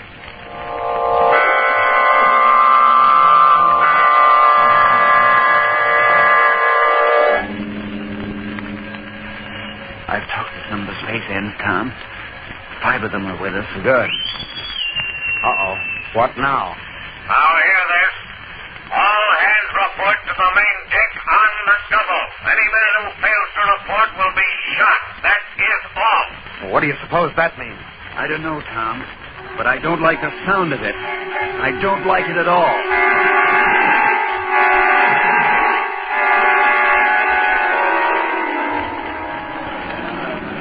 All right, you men, stand to. Look, Harris, there's Captain Pickering. And there's Dawson. With a couple of deck officers. They're all armed, ready for trouble. Come on. Tap your tubes and pay attention. That's better. Now, I know not to tell you I'm an old hand at dealing with spacemen, and I've been watching you ever since we blasted off. You're a surly bunch of space rats. I don't like the looks of you, and I can smell a mutiny a light year away. What do you mean? You heard me. I said mutiny. I know who the ringleaders are, and I'm going to make an example of them. I promise it'll be an example you'll never forget. When I pick out these two men, I want the rest of you to go back to your station. Any man who lags will get 50 hours extra duty on short ration. Wait, man. Listen to me. Tom, no. How long are you going to stand for this? Captain Pickering's no better than a pirate. Oh, son of a runsack, man! This is your last chance. Take over the ship. I can get you back to Earth, and we'll put Pickering behind bars where he belongs. Catch him up! You did it, Tom. The men are starting to mutiny. I've got to get up to the control deck before Pickering does. Go on, I'll take care of Dawson. Right, but watch yourself. He's armed. Don't worry. Get going. No, you don't. Look out, Harris! Never mind me. Get to the control room. All right, Tom. Dawson's through. I'll take care of Pickering now. Right. I'm in the control room, Hack. Hold him for another second. Stop him! Stop him! Don't let him lose that hatchman! Kill him! Made it. Now for the controls. No time to plot a new orbit back to Earth. I'll have to swing her into a 180 turn and rack up a true course later. Let's see. Steering vane set for 1.5. Full burst on starboard jet. And take a lateral sweep. That should do it. Corbett, this is Captain Pickering. Now listen to me. What do you want, Pickering? I'll make a deal with you. Fat chance. I've got control of the ship now. Open the hatch, Corbett. Give yourself up. Nothing doing, Pickering. You're over a barrel and you know it. We put down the mutiny and captured your friend Harris. What? I have him right here beside me. If you give yourself up, I won't blast him. You have my word on that. If you refuse, he gets it.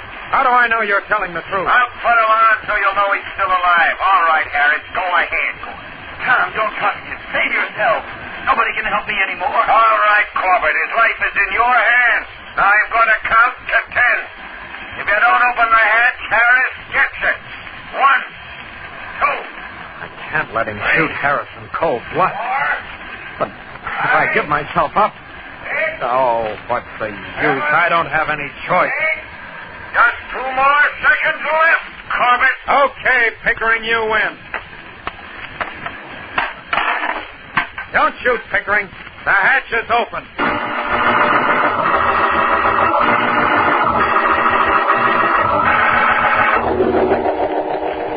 How are we doing, Astro? Any word from Manning topside? No, he's glued to the radar scanner, Captain Strong, but nothing to report yet. Well, frankly, I don't think we have a prayer of overtaking a Constellation. She's got too big a lead on it. I hate to admit it, sir, but I'm afraid you're right.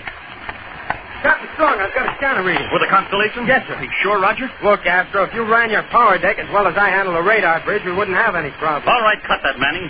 What's their position? I'll show it to you on the solar chart, sir. There's the spot. Well, that's strange. The ship must have made a lateral sweep off course and then corrected it. Why would they do that? Well, I don't know, Astro. But it's given us the break we need. We can overtake her now. Then who cares why they did it? Stand by, Tom. We're on our way.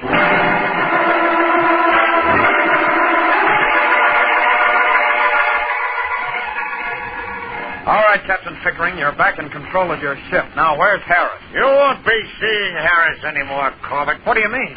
You gave your word he wouldn't be harmed. You weren't listening closely. I said I wouldn't blast him, and I didn't. Then what happened? Where is he? Drifting somewhere in space. Why, you filthy space Not rat. move, Corbett, or I'll blast you to a cinder. Why don't you get it over with? Because with Dawson gone, I'm short a navigator. You're taking Dawson's place. You're space happy. I'll never navigate this Don't ship. try anything. Attention, Constellation.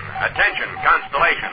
Polaris pulling alongside with boarding party. Captain Strong. Message received and understood.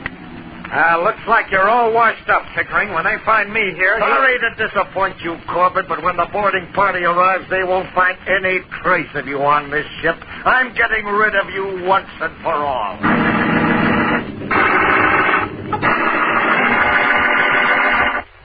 And now, all you future space cadets, boys and girls, let's take time out for a question to start off our Kellogg's Cornflakes Space Quiz to see how your knowledge of space and the universe is. Here's our first question. What is it that distinguishes the planet Saturn that makes it different? The one thing that helps you tell it from all others. Well, it's simply that the planet Saturn is surrounded by a tremendous ring. That's where the space cadets get the expression rings of Saturn. And here's an easier question. What is it that makes Kellogg's Corn Flakes the favorite ready-to-eat cereal of the whole universe? The answer to that one is easy. It's that famous Kellogg flavor. The way Kellogg's special toasting process brings out all the sweet, lively corn flavor in each golden flake makes each flake crisp and tender. Yes, flavor is what makes Kellogg's Corn Flakes the favorite ready-to-eat cereal of people everywhere. It's the kind of flavor that brings you back for seconds, keeps you reaching for that box of Kellogg's Corn Flakes time after time, morning after morning. So make sure you get the one and only Kellogg's Corn Flakes.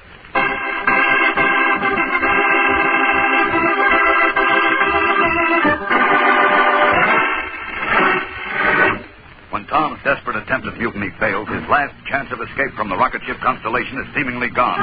Then suddenly the Polaris draws alongside, and Captain Pickering is ordered to stand by for a boarding party. Captain Strong and Cadets Astro and Manning make a thorough search of the Constellation, but can find no trace of Tom. Now, look here, Strong. I'm getting a little fed up with this. You're delaying my voyage for no reason at all. You and your blasted cadets don't get off my ship in 2 minutes. I'll see that you're broken. You'll be cleared when we've finished our search, Pickering, not before. Captain Strong! Captain Strong! Yes, Astro. We found something. You did? Yes, sir, Tom.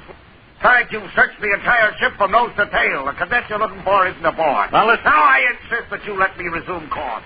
You've had your chance. I've given you every bit of cooperation. What more do you want? Please, Skipper, don't let him talk you out of it. Oh, it isn't a question of talking me out of anything. We've searched the ship, and we haven't found Tom. Well, his watch, You sir. might be mistaken, Astro. All right, Pickering. Let's go back to the control deck, and I'll sign your clearance into the log.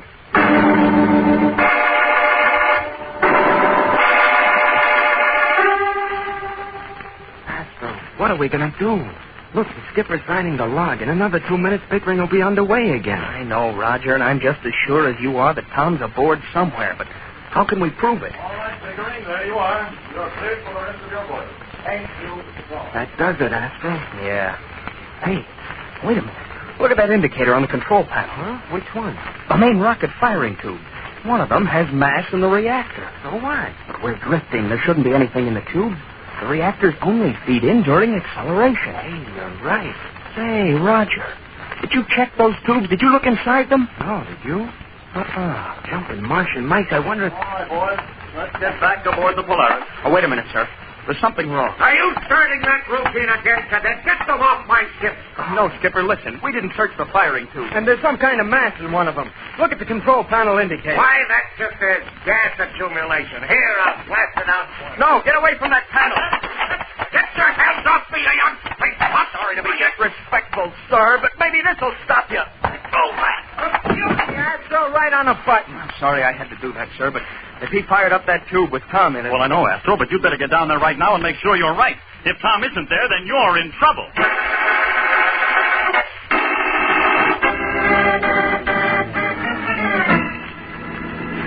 Well, Tom, how does it feel to be in a cadet uniform again? I never thought I'd be so glad to wear one, Roger. You sure had us worried, Tom. Speak for yourself, Astro. I wasn't worried about the lug for a minute. All right, boys, take your stations and prepare for deceleration. We enter Earth's atmosphere in 4 minutes. Right, Captain Strong. It can't be too soon for me, sir. Aren't you worried about getting back, Tom? Worried, sir? Well, you're over 2 weeks AWOL, you know. Jumping jets? I forgot about that. Look at his face. He really is worried. Well, who wouldn't be? 2 weeks AWOL? Oh, gosh, sir, what do you think they'll do to me? Well, under the circumstances, I think Commander Arkwright won't be too hard on you. Of course, he may not give you any weekend leave for a while. Weekend leave? After what happened on my last one, I don't think I'll ever take another as long as I live.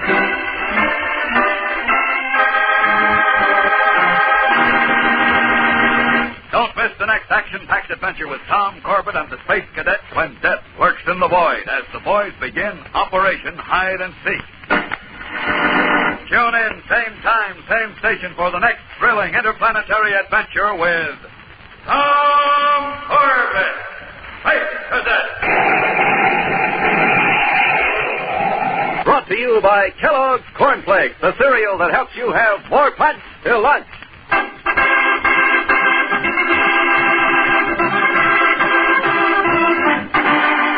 Tom Corbett, Space Cadet, starring Frankie Thomas, also appears in the comic sections of many of Canada's leading newspapers. Look for it daily and in weekend editions. Featured in the cast are Al Markham as Astro, Jan Merlin as Roger Manning, and Edward Bryce as Captain Strong. Today's program was directed by Drex Hine. Jackson Beck speaking.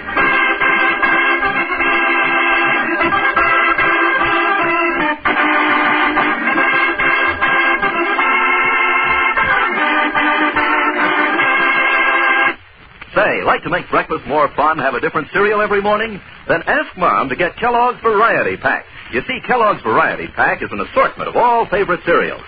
10 individual-sized packages in one handy carton. With Kellogg's Variety on the table, you can pick and choose to your heart's content from such favorites as Kellogg's Corn Flakes, Pep, Rice Krispies, Kellogg's Raisin Bran, and others. Remember, each of the 10 individual packages in Kellogg's Variety Pack is a generous service. You choose and open your own package yourself. And because each package contains exactly one bowl full, the cereals stay extra crisp and fresh. So just for fun, make breakfast fun. Ask Mom to get Kellogg's Variety Pack.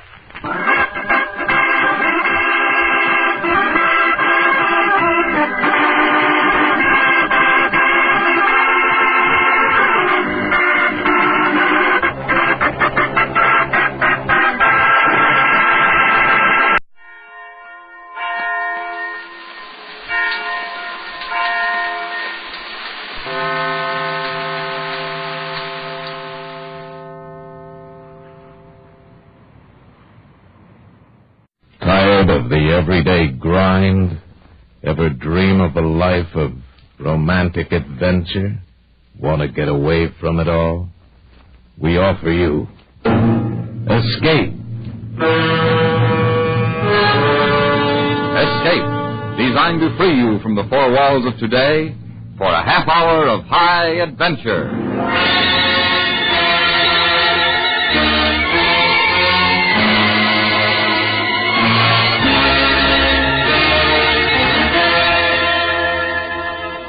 You are standing alone in a mountain village somewhere in the puppet country of Andorra, the high crags of the Pyrenees trapping the last of the daylight.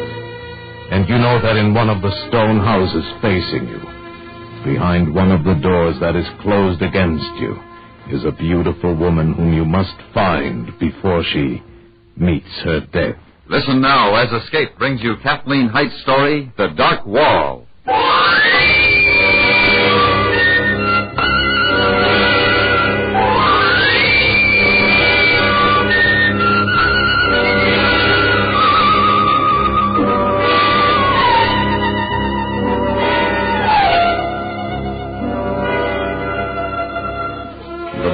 Quiet of the night settled over us. I could hear only the silky ripple of the river Segre nearby, and a thin whisper of wind in the high pines above us. The strange silence of the day was over. Joyce was sleeping quietly now, a few feet away. I sank into my sleeping bag and prayed that things would go better tomorrow.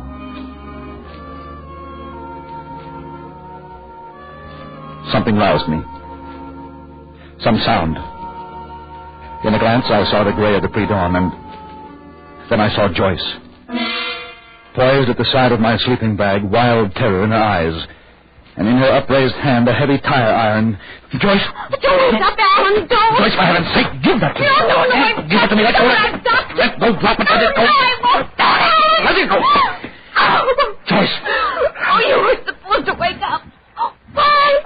Why did you have to wake up? Oh, Alan, I'm so afraid. No, you're all right, Joyce. Joyce, don't be afraid. No. Oh, Alan, what's wrong? What's wrong? There's nothing to be afraid of. It's so awful to be so frightened. Well, what frightens you? Can't you tell me? I was going to kill you. What? I wanted to kill you.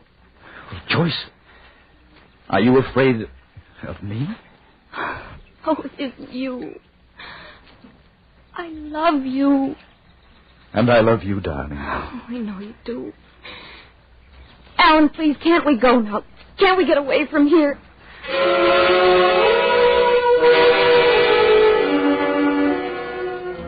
I knew now that Joyce needed care, quickly. Her sickness, whatever it was, had been a growing thing. As we drove through the narrow, winding roads of the Pyrenees toward the tiny state of Andorra, I tried to forget what had happened. Tried to ignore the mounting wall of silence between us. Something in that silence told me that Joyce's fears were greater than mine. Why are you stopping here? The road forks up there just ahead. I want to look at the maps. I'm not sure which way we're supposed to turn. Aren't there any towns? Well, are we ever going to see people and buildings again? You can't be too far from Andorra la Vieja, but I doubt if this road we're on is even on the map. Then let's go back, Alan. Let's see now. If we don't know what's ahead, let's go back to Laredo or Barcelona. Anywhere but here. It's a long way back, Joyce. I don't care. This place, all tanglewood and pines, and narrow paths that twist and wander. We're not lost, darling. Then where are we? I don't like it, Alan. It's just a wild, lonely place. And it frightens me, and I beg you to take me out of here. All right, darling. Don't worry. I know what's behind me. Ahead, it's all unknown. I'm afraid of what's ahead. No, you mustn't be afraid, Joyce. I won't let anything happen.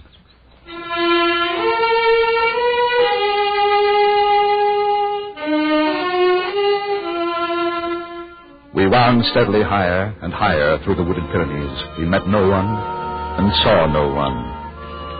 Andorra is a small state, only 192 square miles in all, but that morning it was an endless, stretching, climbing no man's land, a lonely place with no name and no face. Then finally we came upon it, not a town, really, a village with one great house and a few smaller ones. Perched there on the rocky ledge, it looked like the last stop before oblivion. It's so quiet. I wonder where the people are. I wonder if there are people. It's not a town at all. Perhaps we should have turned back when you said to. Look. Huh? Look at the window. Where? I know I saw a face in the window. Oh? There's someone here, Alan. Someone. No, you don't want to stay here, darling. Even if we find someone, this isn't the place for us now. But you see, the door, it's opening. Alan, someone is here. But, Joyce, this isn't the...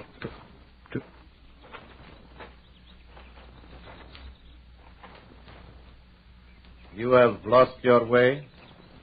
We were told there was a town here. There is. Well, is this all there is to it? We do not require more. Please. I'm tired. I need rest. Can't we stay here? Is there a hotel? Any place where we can get a room? There is what your eyes tell you there is. And no more. Is there a larger town anywhere near here? You are in Andorra. Nothing is far away. Nothing is easily reached. What's the matter with you people? But you're always talking riddles. Can't you answer questions? Can't you... Please. We must stay here somehow. Just a while. I need to stop a while. She is your wife? Yes. There is no hotel. I see there isn't. This house has many rooms, but we are a large family. Please. Please, understand me. I've got to stay here. I can't wind around any more narrow trails. I've got to stop and rest. Can't you understand?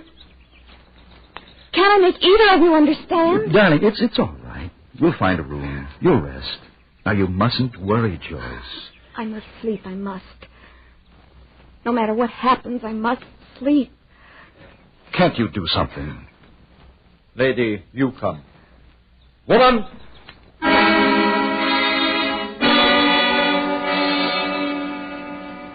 Almost as soon as he called, a squat little woman appeared in the doorway. They exchanged only a look, and then she came and led Joyce into the house. At first, I thought the man meant for me to stay outside. He moved as if to stop me from following. And then he stepped back, and I walked into the house. Joyce was stretched out on the bed when I got there. The bed was the only piece of furniture in the room. It's nice, isn't it, Alan? Well, it's a room, a bed. I wish it were more. Oh, I'm so tired. Yes, darling. Now you go to sleep. When you wake up, as soon as you feel like it, I'll take you to Andorra la Vieja. Yes, Alan. when I wake up. Sleep well, darling.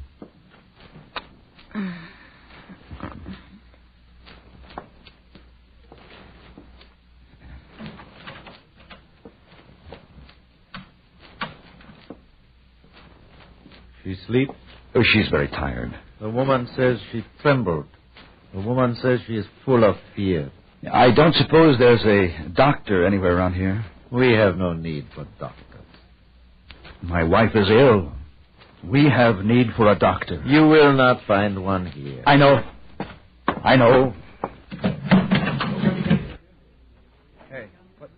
Hey, get away from that car. Now, go on now. I said, get away from it. Get away from it. You are the intruder, not they. Oh, I can leave the car alone. They have. Who are they? My sons, my brothers, their sons. We are the family here. We are called Valera. We tend sheep and our own affairs. Oh, I'm sorry. I'm worried about my wife. I didn't mean to shout at them. Most of the time our mountains protect us. We do not like intruders. It is not so bad in winter.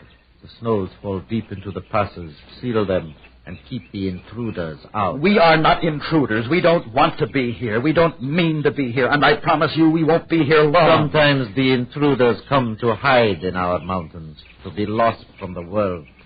Always the intruders are troubled people, full of fears and discontent. The worst of the world, they find their way to Andorra.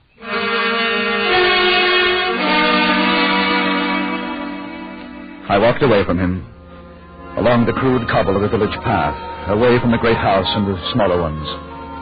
And everywhere, the sons, the brothers and their sons of Valera watched me with silent distrust. I walked to the rocky pinnacle that was the edge of the village, and beyond, as far as I could see, the awesome Pyrenees reached higher and higher, like a great wall closing out the rest of the world. I went back to the house where Joyce slept. The woman is with her. She called out, and the woman went into her. I shouldn't have left her alone. I must... Wait. What? The woman has brought her quiet. That is enough. I wouldn't try to keep me out here if I would... How is she, woman? She is quiet now. The woman would not leave her so if she were not quiet. Oh, Joyce, darling. They said you'd gone. No. Only for a little while. Only while you slept. Don't come any closer. Oh, Joyce. What is it? Please. Leave me alone. I want you to leave me alone. We're going to get out of this place, darling. Together. No, I won't go. I won't. We'll find the right road. It can't be far. And I promise you, darling, everything will be all right. We won't come here again, ever. Why don't you listen? Huh? I talk to you and you don't listen. I'm not going with you. You can't make me go with you. No. Joyce, wait. Don't let it take me away. Don't, please don't let it take me away. Joyce was clinging to the woman. Valera stepped in front of them as I came back to the front room, and beside him, from every corner of the room, the rest of the Valera men began to form a wall between Joyce and me. A wall of men, silent men, with staring disgust in their eyes. What are you trying to do? Oh, can't you see she's sick? I've got to get her out of here. Don't you know that? I'm taking her with me. And the whole lot of you can't stop me.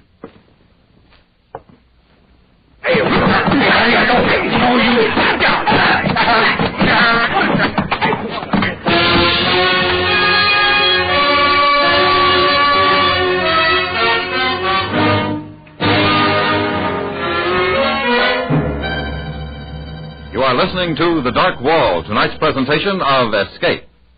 One advantage in having several radios about the house is that they make it possible for housewives to listen while they work. A kitchen set, another in the living room, perhaps a third in the bedroom. Keep them all tuned into CBS Radio for our great roster of daytime dramatic stories. And now Escape and the second act of The Dark Wall.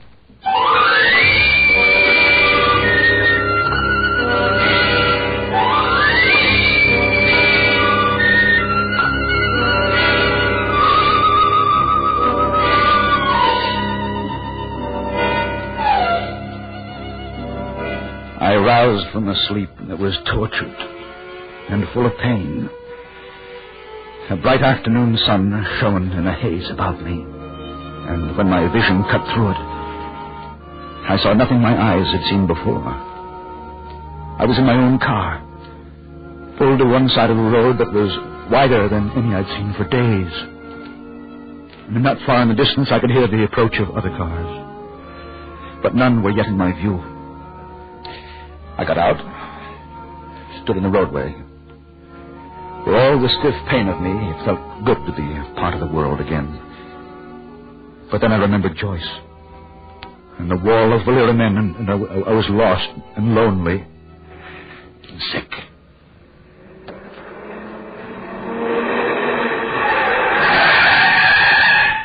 Hey, you should not walk in the middle of the road. No, I shouldn't, only... You are hurt?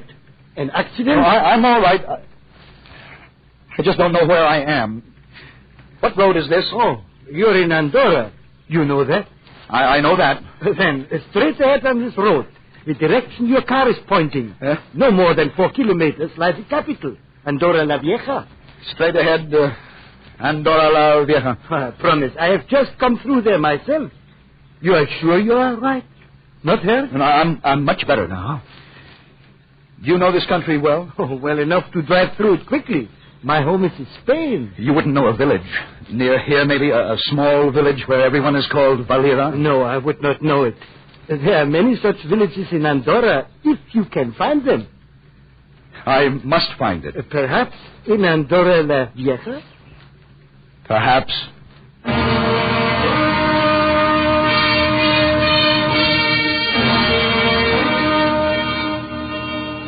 My hopes were high for Andorra la Vieja.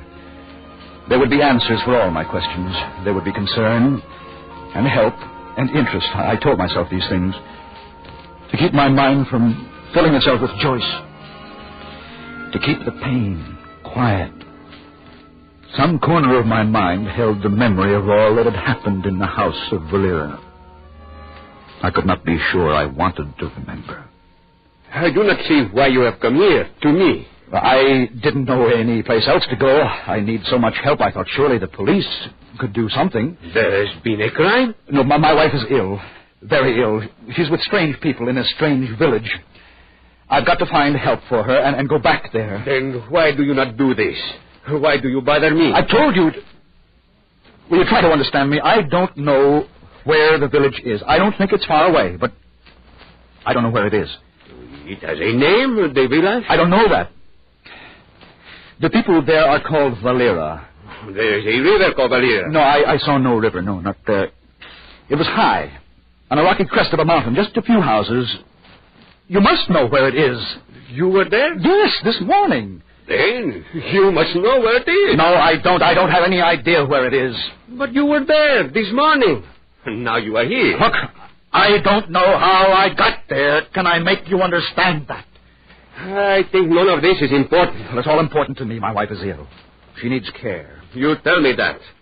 Perhaps then you would tell me why you left her in a strange village you do not know, with strange people you do not know. I didn't leave her. But she is there, and you are here.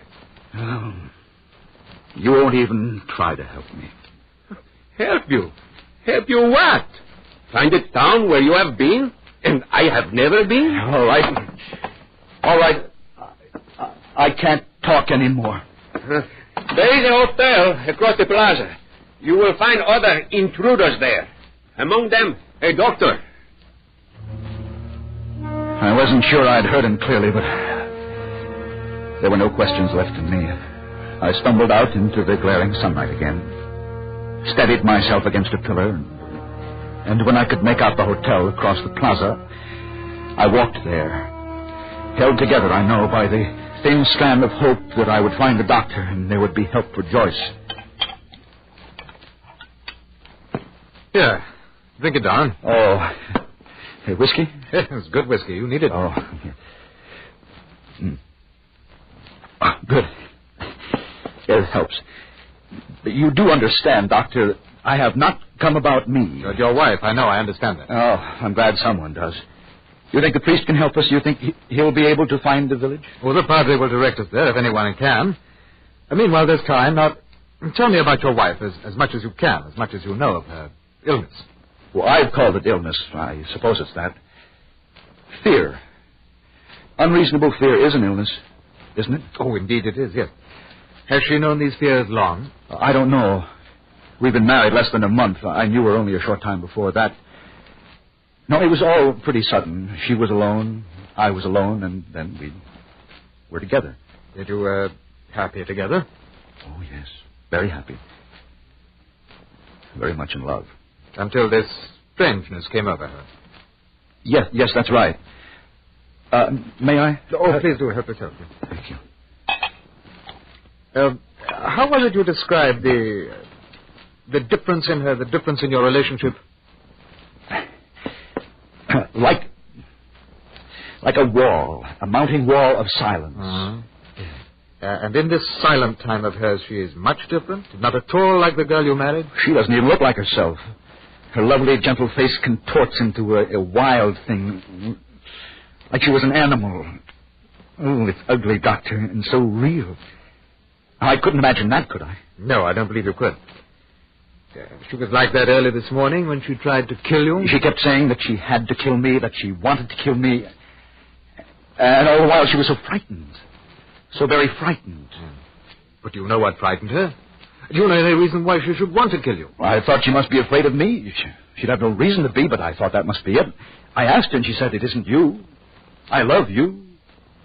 Oh, the poor darling. And she said that after she tried to kill you? Almost immediately afterward. It's a complete contradiction, I know, but that's the way it is. As if Joyce were two persons. Two directly opposite persons. That may be precisely the case, you know. I don't understand. Two persons. One almost entirely good, gentle, kind. The other almost entirely evil, terrifying, menacing, fiendish at times. Two persons occupying one body. That's schizophrenia. Oh, no. No, not Joyce, Doctor. Oh, I'd have to be sure, of course, but from what you said... But still, I'd have to see her, talk with her, or there are many steps to take. No, the important thing now is to see her as soon as possible. Schizophrenia, that's hopeless, isn't it? I mean, there's no cure, is there? Well, it depends largely, I should say, on how long these two personalities within her have been warring one with another, the good and the evil, and the moral and the immoral. If the cleavage is minor at this point, if the breach between her two selves, as it were, is not yet great, then there is a measure of hope. But she couldn't go on this way indefinitely, being two people. Mustn't one of herselves, as you say, win this war? If it progresses unchecked, well, then, yes, oneself will emerge triumphant. Which is a poor war word here, for in such an instance, the evil almost inevitably triumphs over the good. Can we go to her now? Yes, I'm sure the Padre will have our directions.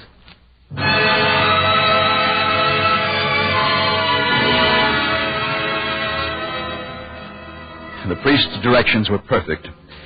As I'd assumed, the village was not far away, but the drive was an eternity for me. The strain of the last days was beginning to tell. I was wound tight and knotted by all that had happened and torn deep by all the doctor had said. I stopped outside the great house of Valera. The doctor touched my arm. Perhaps it's best that I see her alone, at first. Oh, but I've got to see her. Oh, I know, and you will, but you don't know what happened here before you left. The last you remember, she was terrified of you. I'll send for you soon, I promise. Tell her I love her. Will you? Oh, indeed I will. Oh, there's one thing I neglected to tell you, one important facet of this. Yeah? If we find what we fear most, you must take this comfort to your heart. A girl you love, who loves you, has no knowledge whatsoever of her other self. Thank you, Doctor. Yes, you ponder that. I shan't be long. I watched the house door close behind him. And there in the high quiet alone, I took the comfort he offered me. The choice I loved me. That was all there was, really. All in the world I needed to know.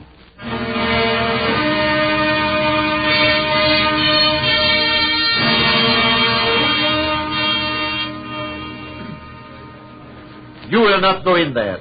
The woman, the doctor, they have brought her quiet again. I am going in.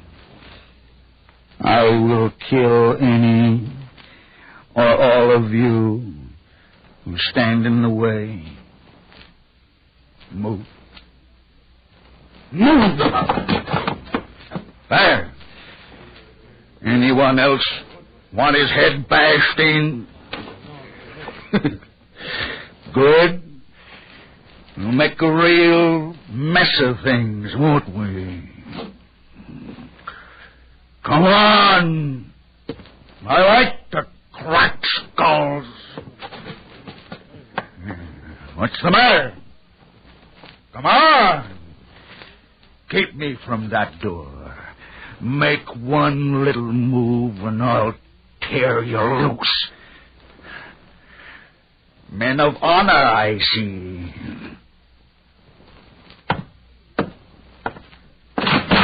Where is she? Don't let him. Don't let him try to kill me again. Look at that. Look at all of your crawling, shrinking cowards. What are you? Gentlemen? You make me sick. All of you. I killed him, you know. He was a gentleman. Dear, gentle Alan. He won't be with us anymore. Oh, please. Please, somebody do something. Easy now. Somebody will. Come on.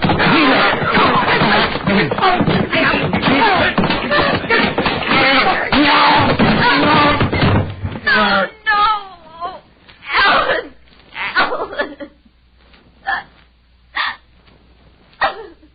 Alan.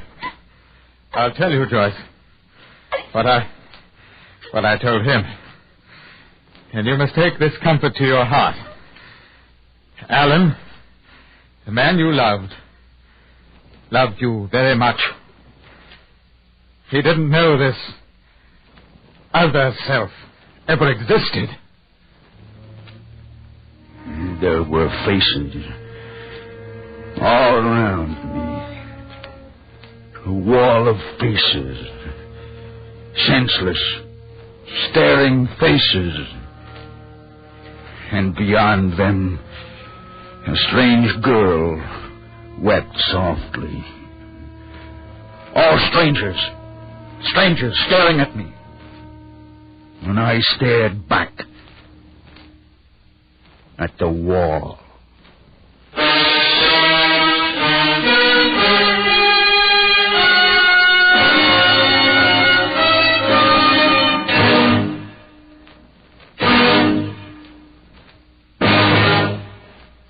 Under the direction of Norman MacDonald, Escape has brought you The Dark Wall by Kathleen Hite, starring John Daner with Joyce McCluskey. Featured in the cast were Ben Wright, Edgar Berrier, Nestor Paiva, and Fritz Feld. Your announcer, George Walsh. The special music for Escape is composed and conducted by Leith Stevens. Next week.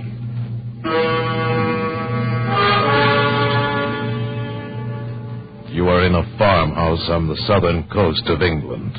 The autumn countryside around you desolate and bleak.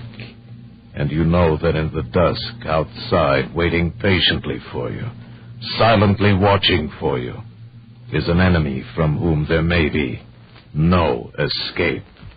So listen next week when Escape brings you Daphne du Maurier's story, The Birds.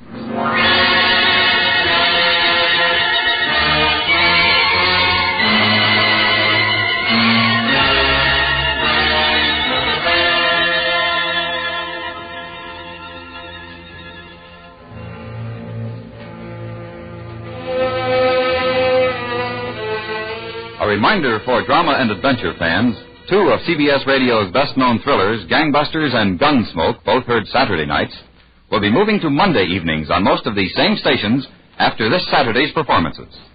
Follow the latest crime clues and true crime-smashing drama on Gangbusters this Saturday night, and don't miss U.S. Marshal Matt Dillon's latest Western adventure on Gunsmoke the same evening. Then, after this Saturday, remember to listen for them both on their new night starting next Monday, July 5th. Listen while you work. Enjoy Our Gal Sunday, Monday through Friday on the CBS Radio Network.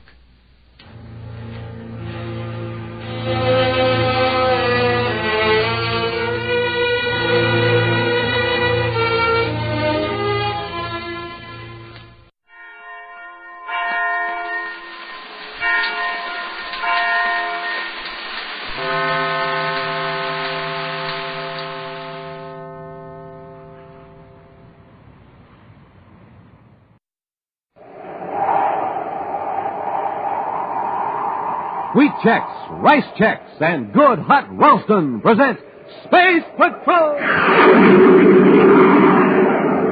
High adventure in the wild, vast reaches of space. Missions of daring in the name of interplanetary justice. Travel into the future with Buzz Corey, Commander-in-Chief of the Space Patrol! In today's transcribed adventure, Buzz and Happy have gone to the offices of John Crozer to rescue a noted scientist abducted by Crozer. I know Professor Hegman is somewhere in this building, Crozer. Take us to him. Why, Commander, you're mistaken. Oh, no, we're not. Don't sit there under that sun lamp. Take me to Hegman. Well, all right, Corey, if you insist. My eyes! Turn off that lamp! Get him, Happy! I can't see! Here's yours, Cadet! Now, Corey, I am going to finish you off permanently. We'll be back in just a moment with today's Space Patrol story, The Brain Bank and the Space Binoculars. Wow! Man, oh man, oh man! Yummy! That boy sounds excited, doesn't he? Well, no wonder. He's just had his first taste of Rice Chex, the delicious bite-sized super cereal. Wow!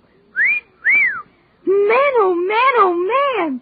Yummy! Same boy, yep, and the same cereal, only it's his second bowl. Try Rice Chex yourself, gang. You'll love it. I'll say. And when you eat a good breakfast with Rice Chex, you're supercharged. Absolutely. So, gang, try it today. Delicious Rice Chex.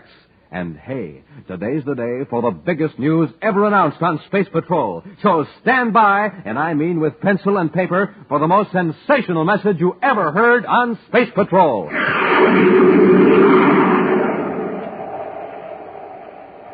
Not far from Space Patrol headquarters on the man-made planet Terra is the Crozer Building. From his spacious offices on the top floor, John Crozer directs his far-reaching enterprises. It is Crozer's proud boast that his payroll list is virtually a scientific hall of fame, an interplanetary who's who of distinguished men and women in every field of science and technology. His rugged features and penetrating eyes are reflected on the polished surface of his mammoth Endurium desk as he confers with his director of plant operations, Erla Becker, and the noted physicist, Professor David Hegman. Miss Becker, is there anything else on the agenda which concerns Professor Hegman? Yes, you wanted me to remind you to congratulate the professor. Oh, yes, the Kleinhurst Medal.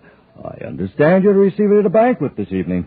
That's right, Mr. Crozer. Congratulations. You're upholding the Crozer tradition. The Crozer tradition? Of course. For the past 3 years, every winner of the Kleinhurst Medal for Scientific Achievement has been associated with Crozer Enterprises. Oh, I understand that the medal is given for work, which I did before I joined your organization. Well, I speak in jest, more or less. Well, that completes our conference, Professor. I have something to tell you, Mr. Crozer. Yes? I am forced, with regret, of course, to submit my resignation. Your resignation? I don't understand, Professor. Well, it's my doctor's orders. He says my health won't permit me to continue my work for your company. But you're under contract. You're absolutely necessary to this project. I am very sorry. But my doctor tells me that unless I retire, I may not last for more than a few months. This puts my company in an awkward position, Professor. I won't tolerate it. I regret this as much as you do, Mr. Crozer. But I don't see what I can do about it. See here, Hegman. It'll take us 3 years to complete construction and install equipment. Your contributions are useful now in our present stage, but they'll be absolutely essential in 3 years from now. Oh, Mr. Crozer, no one individual is absolutely indispensable. There are other scientists in my field. Hegman, I hired you because you're the only man alive today who can see this particular phase through to a successful conclusion. This whole operation is geared around you. You can't resign. Well, my doctor tells me that I have no choice. Surely you don't expect me to endanger my life? I'm going to have a talk with that doctor of yours. I'm afraid it won't do you any good, Mr. Crozer. 2 other doctors have confirmed his diagnosis. Very well. We shall see. Our interview is ended, Hegman. I have other matters to discuss with Miss Becker now. Goodbye, Mr. Crozer. Goodbye, Professor. The nerve of that man. Trying to walk out on me, John Crozer. I understand how you feel, but as the professor says, it can't be helped. I'll hold him to his contract. He's got to keep working for me. That project must be finished as I planned. You can't force him to disobey his doctor's orders. Contract or no contract. Look here, Miss Becker. You're director of plant operations. It's up to you to find a way out of this. Well, let's face facts. Hegman's brain will be of most value to us 3 years from now. But he's got to retire immediately, so he's out of the picture. If there were only someone else with his knowledge. There is one possibility, but it's not legal. Well, let's hear it. Suppose Professor Hegman were to be put in suspended animation for 3 years. Then, when he's revived, his health will be exactly as it is now. He'll be able to do a few months of work when he's most needed. Of course, Hegman wouldn't consent to it. Well, that's immaterial to me. We'll do it by force. That's an admirable idea, Miss Becker. We'll literally be establishing a brain bank. We'll put Hegman's brain on ice till we're ready to use it. There's only one catch. How are we going to explain his disappearance? Leave that to me. You locate some suspended animation equipment and get it here. When we get it set up, we'll bring Hegman to my office for one more conference.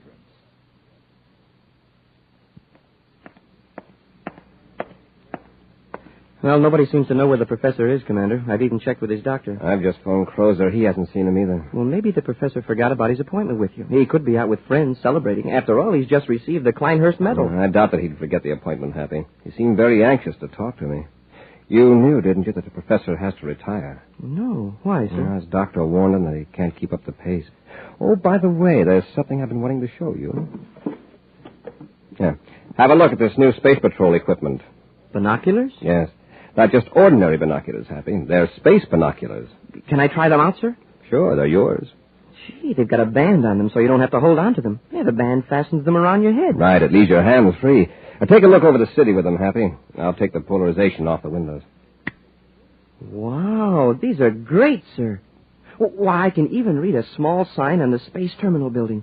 A sign I can't even see without the binoculars. Wait till you get out in space, out of the atmosphere of Terra, then you'll really see something. You mean they're even better out in space? They're so sensitive, they'll pick up very small objects many miles away. They're designed especially for pilots on search missions.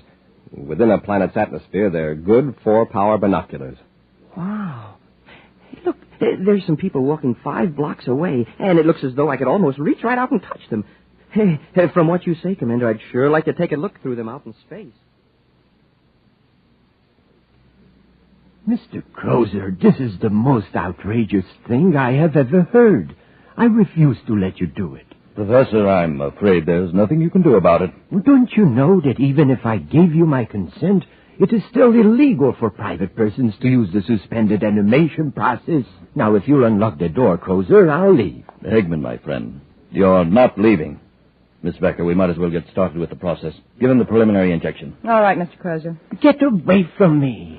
Hegman, get away from that window. I wouldn't advise jumping out, Professor. It's a long way to the street. Yes, and it wouldn't be suspended animation. It would be terminated animation. Go on, Miss Becker. Give him the electronic injection. Get away from me. There. I've got my hand over his mouth. Quickly, Miss Becker. Oh, hold him still. Quit struggling, Hegman, or you'll really get hurt. There. How long does it take for the electronic injection to knock him out? A few seconds. Good. He's losing consciousness. All right, Miss Becker. Let's carry him into the suspended animation chamber and finish the process. Commander, look. I can see the lettering on the windows of the Crozer building. These binoculars are fantastic, even in the atmosphere. Take a look at Terra Park, Happy. You can probably see the ants from the rose bushes. Yeah, they aren't that good. But I can see people inside the Crozer building. Look, sir. On the top floor, there's a man standing in the window. I can see him just as plain. Here, sir, try him. All right, I'll take just one look, but then I think we'd better get to work. Yes, sir. It's the 4th window from the corner of the building, see? Yeah, it is clear. Well, that's Professor Hegman. Huh? At least I think it is. Oh, he's gone now. Wonder why Crozer didn't have the professor call me. I suppose Hegman's busy closing up his work with Crozer. Yeah, I think he'd at least phone you. I'll tell you what, Happy. I've got an errand to make right near the Crozer building. Let's drop in and see the professor on the way over. I've checked the suspended animation equipment. Everything's working fine, Mr. Crozer. How long does it take? Another hour and we'll be through. Oh, good. You aren't going to keep him here in the building, are you? No, in a day or so we'll take him to Mars. We'll have to take the equipment there, too. We have to give him booster treatments every 3 months. Say, haven't you been under that helio lamp long enough? Oh, I've got it on low setting. You ought to try it, Miss Becker. It's really very relaxing. Not as relaxing as that treatment we're giving Hegman. Yes. You'll be relaxed for 3 years. Speaking of Hegman, did you see him throw anything out of the window when you were struggling with him? I know. Did you? Well, he made a sort of throwing motion with his hand. I think I better go down the street and check. Yeah, that's right. He certainly didn't have time to scribble any note. But let's not take any chance. Come in. Hello, Mr. Crozer. Commander Corey. Nice to see you. Thank you. This is Cadet Happy. How do you do, Cadet? How do you do, sir? Sit down, gentlemen. I hope you don't mind if I go on with this lamp treatment. I'm acquiring a tan for myself. I see you are. Unfortunately, I don't have the opportunity to get it the natural way as you space patrolmen do. That's quite a high-powered lamp. Yes, it can be if it's turned up. Have to know how to handle it. The reason I came over, Mr. Crozer, is to see Professor Hegman. The professor isn't here. Remember, I told you I'd ask him to call you if he showed up. We saw him standing by the window of this office just a few minutes ago. You saw him in the window? Happy and I were testing some new space patrol binoculars. We thought we saw Hegman. Hegman? You must be mistaken. Oh, I know. One of my attorneys was here a while ago. He's about the same height and build as Hegman. Yes, come to think of it, there is a resemblance. Funny, I never thought about it before. Well, apparently we made a mistake, Mr. Crozer. Sorry to have bothered you. No bother at all. No bother at all. The old fool threw this out of the window. I didn't know there was anyone in here. We were just leaving, but I've changed my mind. May I see what you have there? Oh, it's nothing at all. No, Commander. Just a little promotion gimmick one of our companies is putting out. May I see it? Yes, of course. The Kleinhurst medal, a promotion gimmick? Kleinhurst medal? There's only one man who would have that medal on his person at this time. That would be Professor Hegman. What are you getting at? This young lady just said it was thrown out of the window. Well, why would anyone throw a valuable award like this out of a window unless they wanted to attract attention? Give it to me straight, Crozer. Where is Professor Hegman? You're jumping to conclusions, aren't you, Commander? That was Hegman we saw. If you're not trying to hide something, why are you and this woman so evasive? Why did you lie about the medal? You've got Hegman somewhere in this building. I suppose you won't be satisfied until you search the place. That's right. All right, then. Come on. I'll just turn this lamp on full power and right in your eyes. Turn it off! My eyes. Get him, Happy. I can't see. No, but I can. Grab that bookend, Miss Becker. Nice work, Miss Becker. And now, Cadet.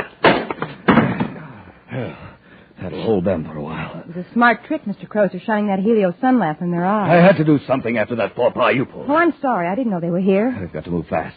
Arrange for a spaceship. We'll get Hegman aboard. What about these two? We'll lock them in the next room till we get Hegman out of here. Then I'll come back and finish our Space Patrol friends for good. We'll be back with Space Patrol in just a moment. Oh, come on, Captain Tufeld. Tell me what Buzz Corey's big new surprise is for all his kids.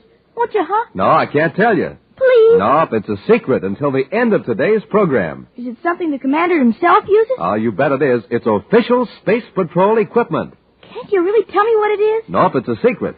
Well, then, how about a little hint? Well, I'll tell you this. It's something absolutely new and different. Oh, man, I just can't wait. Well, you hurry now. Get a pencil and paper ready and keep listening because in just a few moments, I'll tell you what the big surprise is and how you can get it. And all you boys and girls listening in, you do the same thing. Get pencil and paper ready and be all set to take down the information you need to get that wonderful new surprise Buzz Corey has for you.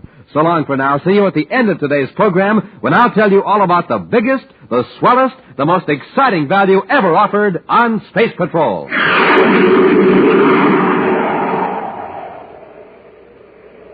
John Crozer and his assistant, Erla Becker, have placed Professor Hegman in suspended animation, intending to revive him 3 years later to finish vital scientific work on a vast project Crozer is managing. When Commander Corey and Cadet Happy decided to search the building for the professor, Crozer blinded them with a beam from a high-powered helio sun lamp and then knocked out the virtually defenseless space patrolman.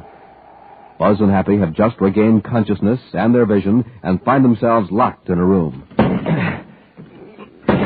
It's no use, Happy. We can't break down that door.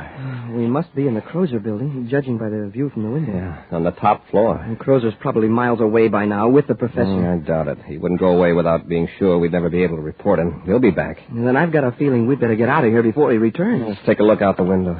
Say, maybe we can attract the attention of somebody in another building. Oh, it's locked, too. Yeah, there's a ledge out there. If we break the window, we could crawl on the ledge to another window. That's not my idea of a pleasant stroll, 50 stories up. It's not mine either, but it's a lot safer than what Crozer has in mind for us. Yeah, this chair ought to do the trick. Turn your head, Happy. Watch out for the glass. All right. You want me to go first, sir? Wait till I knock these sharp splinters loose. Hey, let's go. I'll boost you up. I can make it now, sir. Wow, what a long way down to the street. Don't look down, Happy. Lie flat on the ledge and crawl. Yes, sir. I hope we can find another open window along here. I wish this ledge was wider. I feel like a tightrope walker. Oh, easy, Happy. Oh, my knee slipped off. For a minute, I thought I was a goner. Don't try to hurry. Commander, we're in luck. Is that window unlocked? Yes, sir, and it's partway open. All I have to do is push it. Easy now. Don't push yourself off the ledge. Anybody inside? I don't see anybody. Well, here goes.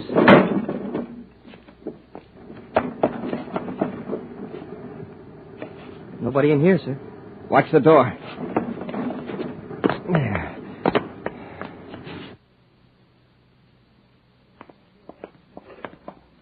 How are you going to do away with Corey and the cadet? You unlock the door. Swing it open. I'll blast them with this gun before they have a chance to rush us. Open the door and be sure and stand back. Don't worry. All right, Corey. We'll...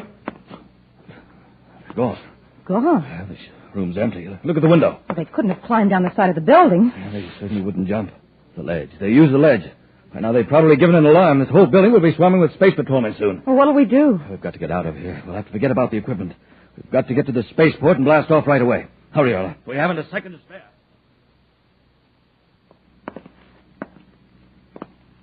Take it easy, Happy. All right. Open the door. Well, there's nobody in here either. Just some equipment of some kind. Some men's clothing, coat and a hat. What kind of equipment is this, sir? Suspended animation equipment. Oh, that's what they use in criminal rehabilitation centers to help cure criminal tendencies. Yes, but how did Crozer get hold of it? And what for? I thought it was against the law for private individuals to have these. Well, that wouldn't stop Crozer. But why would he want this equipment? Why would he want to put under... Professor. What? That must be it. With the professor in suspended animation, he'd be easier to conceal. Well, sure, but what good would the professor be if he was unconscious? Crozer could revive him whenever he needed him, even months or years from now. I wonder what Crozer did with him. He'd try to get him off Terra. Let's go to the spaceport, Happy.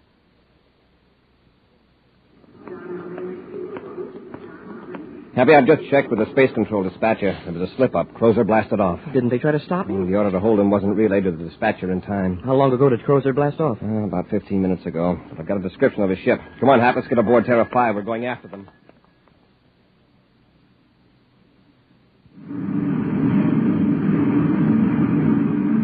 That was luck. I was afraid they'd stop us at the spaceport. Look in the viewscope. There's a ship following us. The space patrol. Yeah, we are in a spot. We can't outrun that ship. No, but we can get rid of the professor. Corey doesn't find Hegman on the ship. He can't prove anything against us. Well, what do you intend to do? Just shove the chamber out into space?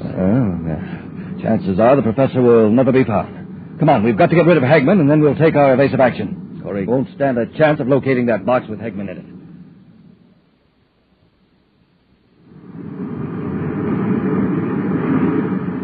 We're gaining on them, sir. All that crazy flying Crozer's doing isn't getting him anywhere. He's trying to delay the inevitable as long as possible. Maybe I can talk some sense into him. Turn on the spacephone, Happy. Yes, sir. Commander Corey aboard Terra 5 calling John Crozer in private cruiser T431. Commander Corey calling John Crozer. This is Crozer. Go ahead, Corey. Go ahead.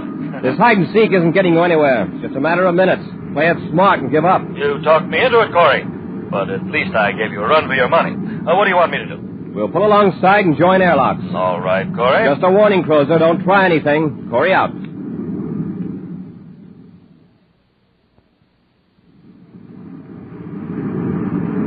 They've joined airlocks with us. All right. Have you got the electronic injection? Yes, it's right here. Yeah, they won't suspect anything from you. Watch your chance and use it on Corey. I'll jump the cadet. He won't be in your way. And then when they're unconscious, they can join Professor Hegman out there in space. All right, Earl.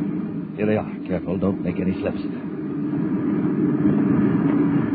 All right, Crozer. Get your hands up. Of course, Commander. Searching for weapons, Happy. Yes, sir. Where's Professor Hegman? Professor Hegman? Why, we haven't the slightest idea. Come on, quit stalling. What did you do with him? We haven't got him. Search the ship if you don't believe me. As just what we will do. He doesn't have any weapons on him, sir. All right, keep your gun on him, Happy, while I search the ship. All right, lady. Get over there next to Crozer. My name is Erla Vecker, and I'll be glad to. Oh, excuse me. Commander? Oh, no, you don't. What have you got there? Let go of me. In your hand. Come on, Erla. That's it. Well, electronic injector. I'll take that gun, Cadet. Oh, no, you don't. All right, Crozer. Hey, nice one, Commander. Don't try anything like that again, Crozer. And no tricks from you either, Erla. It's lucky you saw her with that electronic injector, sir. You should have had us in deep freeze. That was a very foolish move on your part, Erla. Now you're in this just as deep as Crozer. Now, let's have it. Where's Hegman? All right, I'll tell you, but you'll never find him. He's somewhere out in space. What? You threw him out of the ship? That's right. All sealed up in a nice cozy box. Chances are he'll float forever in space, in suspended animation. Happy, get these two into our ship. We'll cut loose and start a search. They're going to stay right with us till we find them.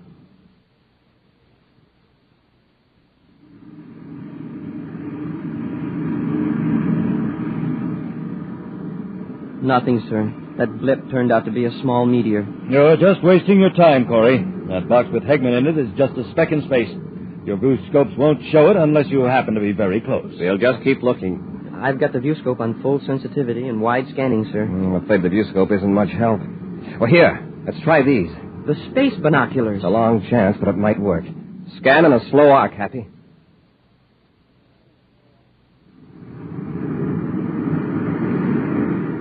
There's something. Oh, no, it's just another meteor. Let me have a look. Hey, wait a minute. It's a rectangular shape. Check it, Happy, about 10 degrees high. I see it, sir. Yeah, it's a box, all right. That's it, we found it. Change vector, Hap. Let's hope we're not too late.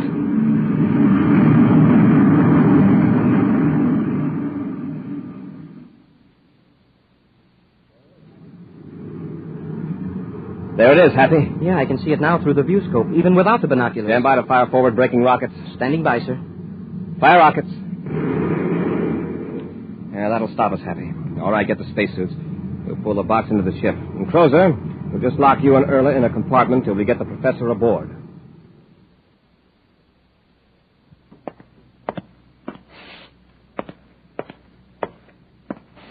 Why don't you sit down and relax, Crozer? You'll wear out the commander's carpet. Why don't we hear from the hospital? Yeah, you're pretty worried now, aren't you, Crozer? You know, if Professor Hegman doesn't come out of that deep freeze, it's going to go mighty hard on you and Erla. Well, they should know by now. Oh, for Saturn's sake.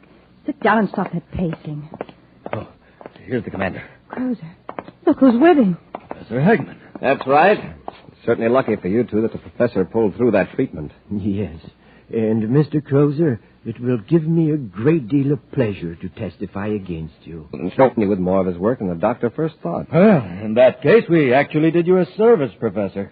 Commander, that should be taken into account. Don't think you're going to get off easy on that account. It's just luck, and the fact that we had these space binoculars that saved the professor. Yes, Happy. I had no idea that the binoculars would actually help us save a life. You sure were right about their being terrifically powerful out in space. And they're great in a normal atmosphere, too. I'm not going to lose any time in issuing them to all Space Patrol personnel. Sir, did you know that when you look through the binoculars the wrong way, you can see into the future? Oh, I was under the impression that they just smallify. But if you say so. Oh, that's ridiculous. It just makes objects look far away. Uh-huh. And far away, I see a criminal rehabilitation center with two people in it. John Crozer and Erla Vecker. And they're getting the same kind of treatment they gave Professor Hegman, suspended animation. You want to have a look?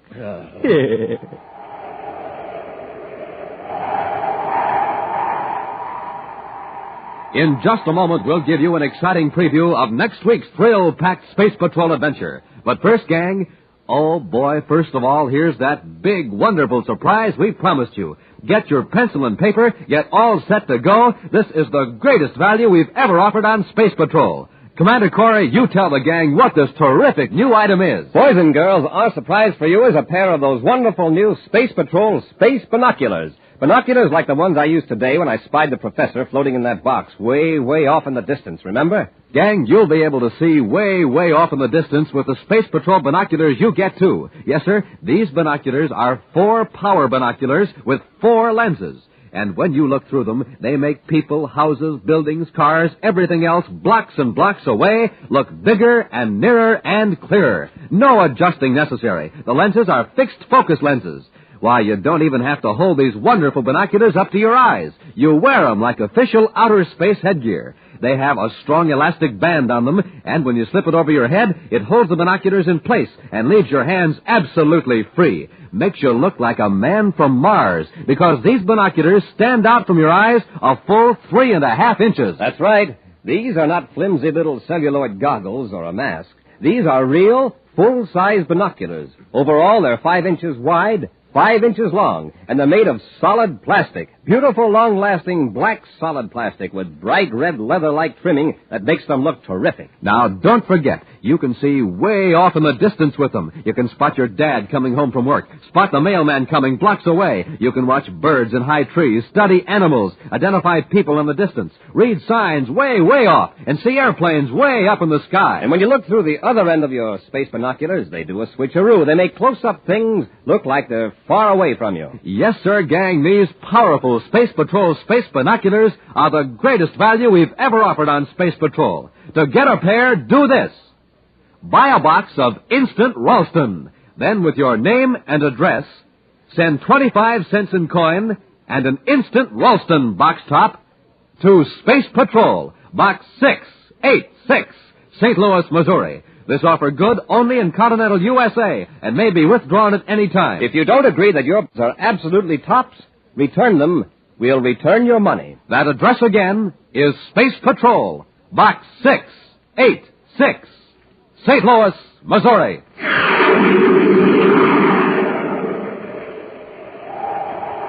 Buzz and Happy are approaching a building where the Secretary General's daughter Carol is held captive. Suddenly, they become aware of a tingling, painful sensation and a ringing in their ears. Hey, it's getting hard to walk. I feel like I had a big weight on me. I can hardly move either, Happy. Nora must be using some kind of ray on us. A paralyzer ray? I think it may be worse than that. They're undoubtedly in an ultrasonic beam. Get back to the ship. Get out of range quickly. I can't. I can't make it. Happy, get up. You've got to get up. Here, I'll help you. I can't even crawl. My head, there's 1,000 needles in it. If we don't get out of this beam, it'll tear us to pieces.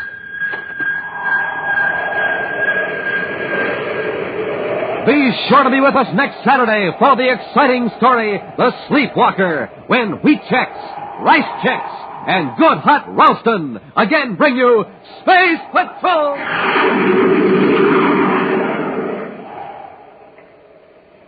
Space Patrol, an original Mike Moser production starring Ed Kemmer as Commander Corey and Lynn Osborne as Cadet Happy, was written by Lou Houston and directed by Larry Robertson. Other players were Virginia Hewitt, Ken Mayer, David Duval, and Bela Kovac. Dick Tufel speaking. Now, don't forget to tune in next Saturday and every Saturday when Wheat Checks, Rice Checks, and Good Hot Ralston again present the new, exciting Space Patrol! And be sure to see another exciting Space Patrol story on your local ABC television station. Consult your local paper for time and channel. Space Patrol comes to you transcribed from Hollywood. This is ABC Radio Network.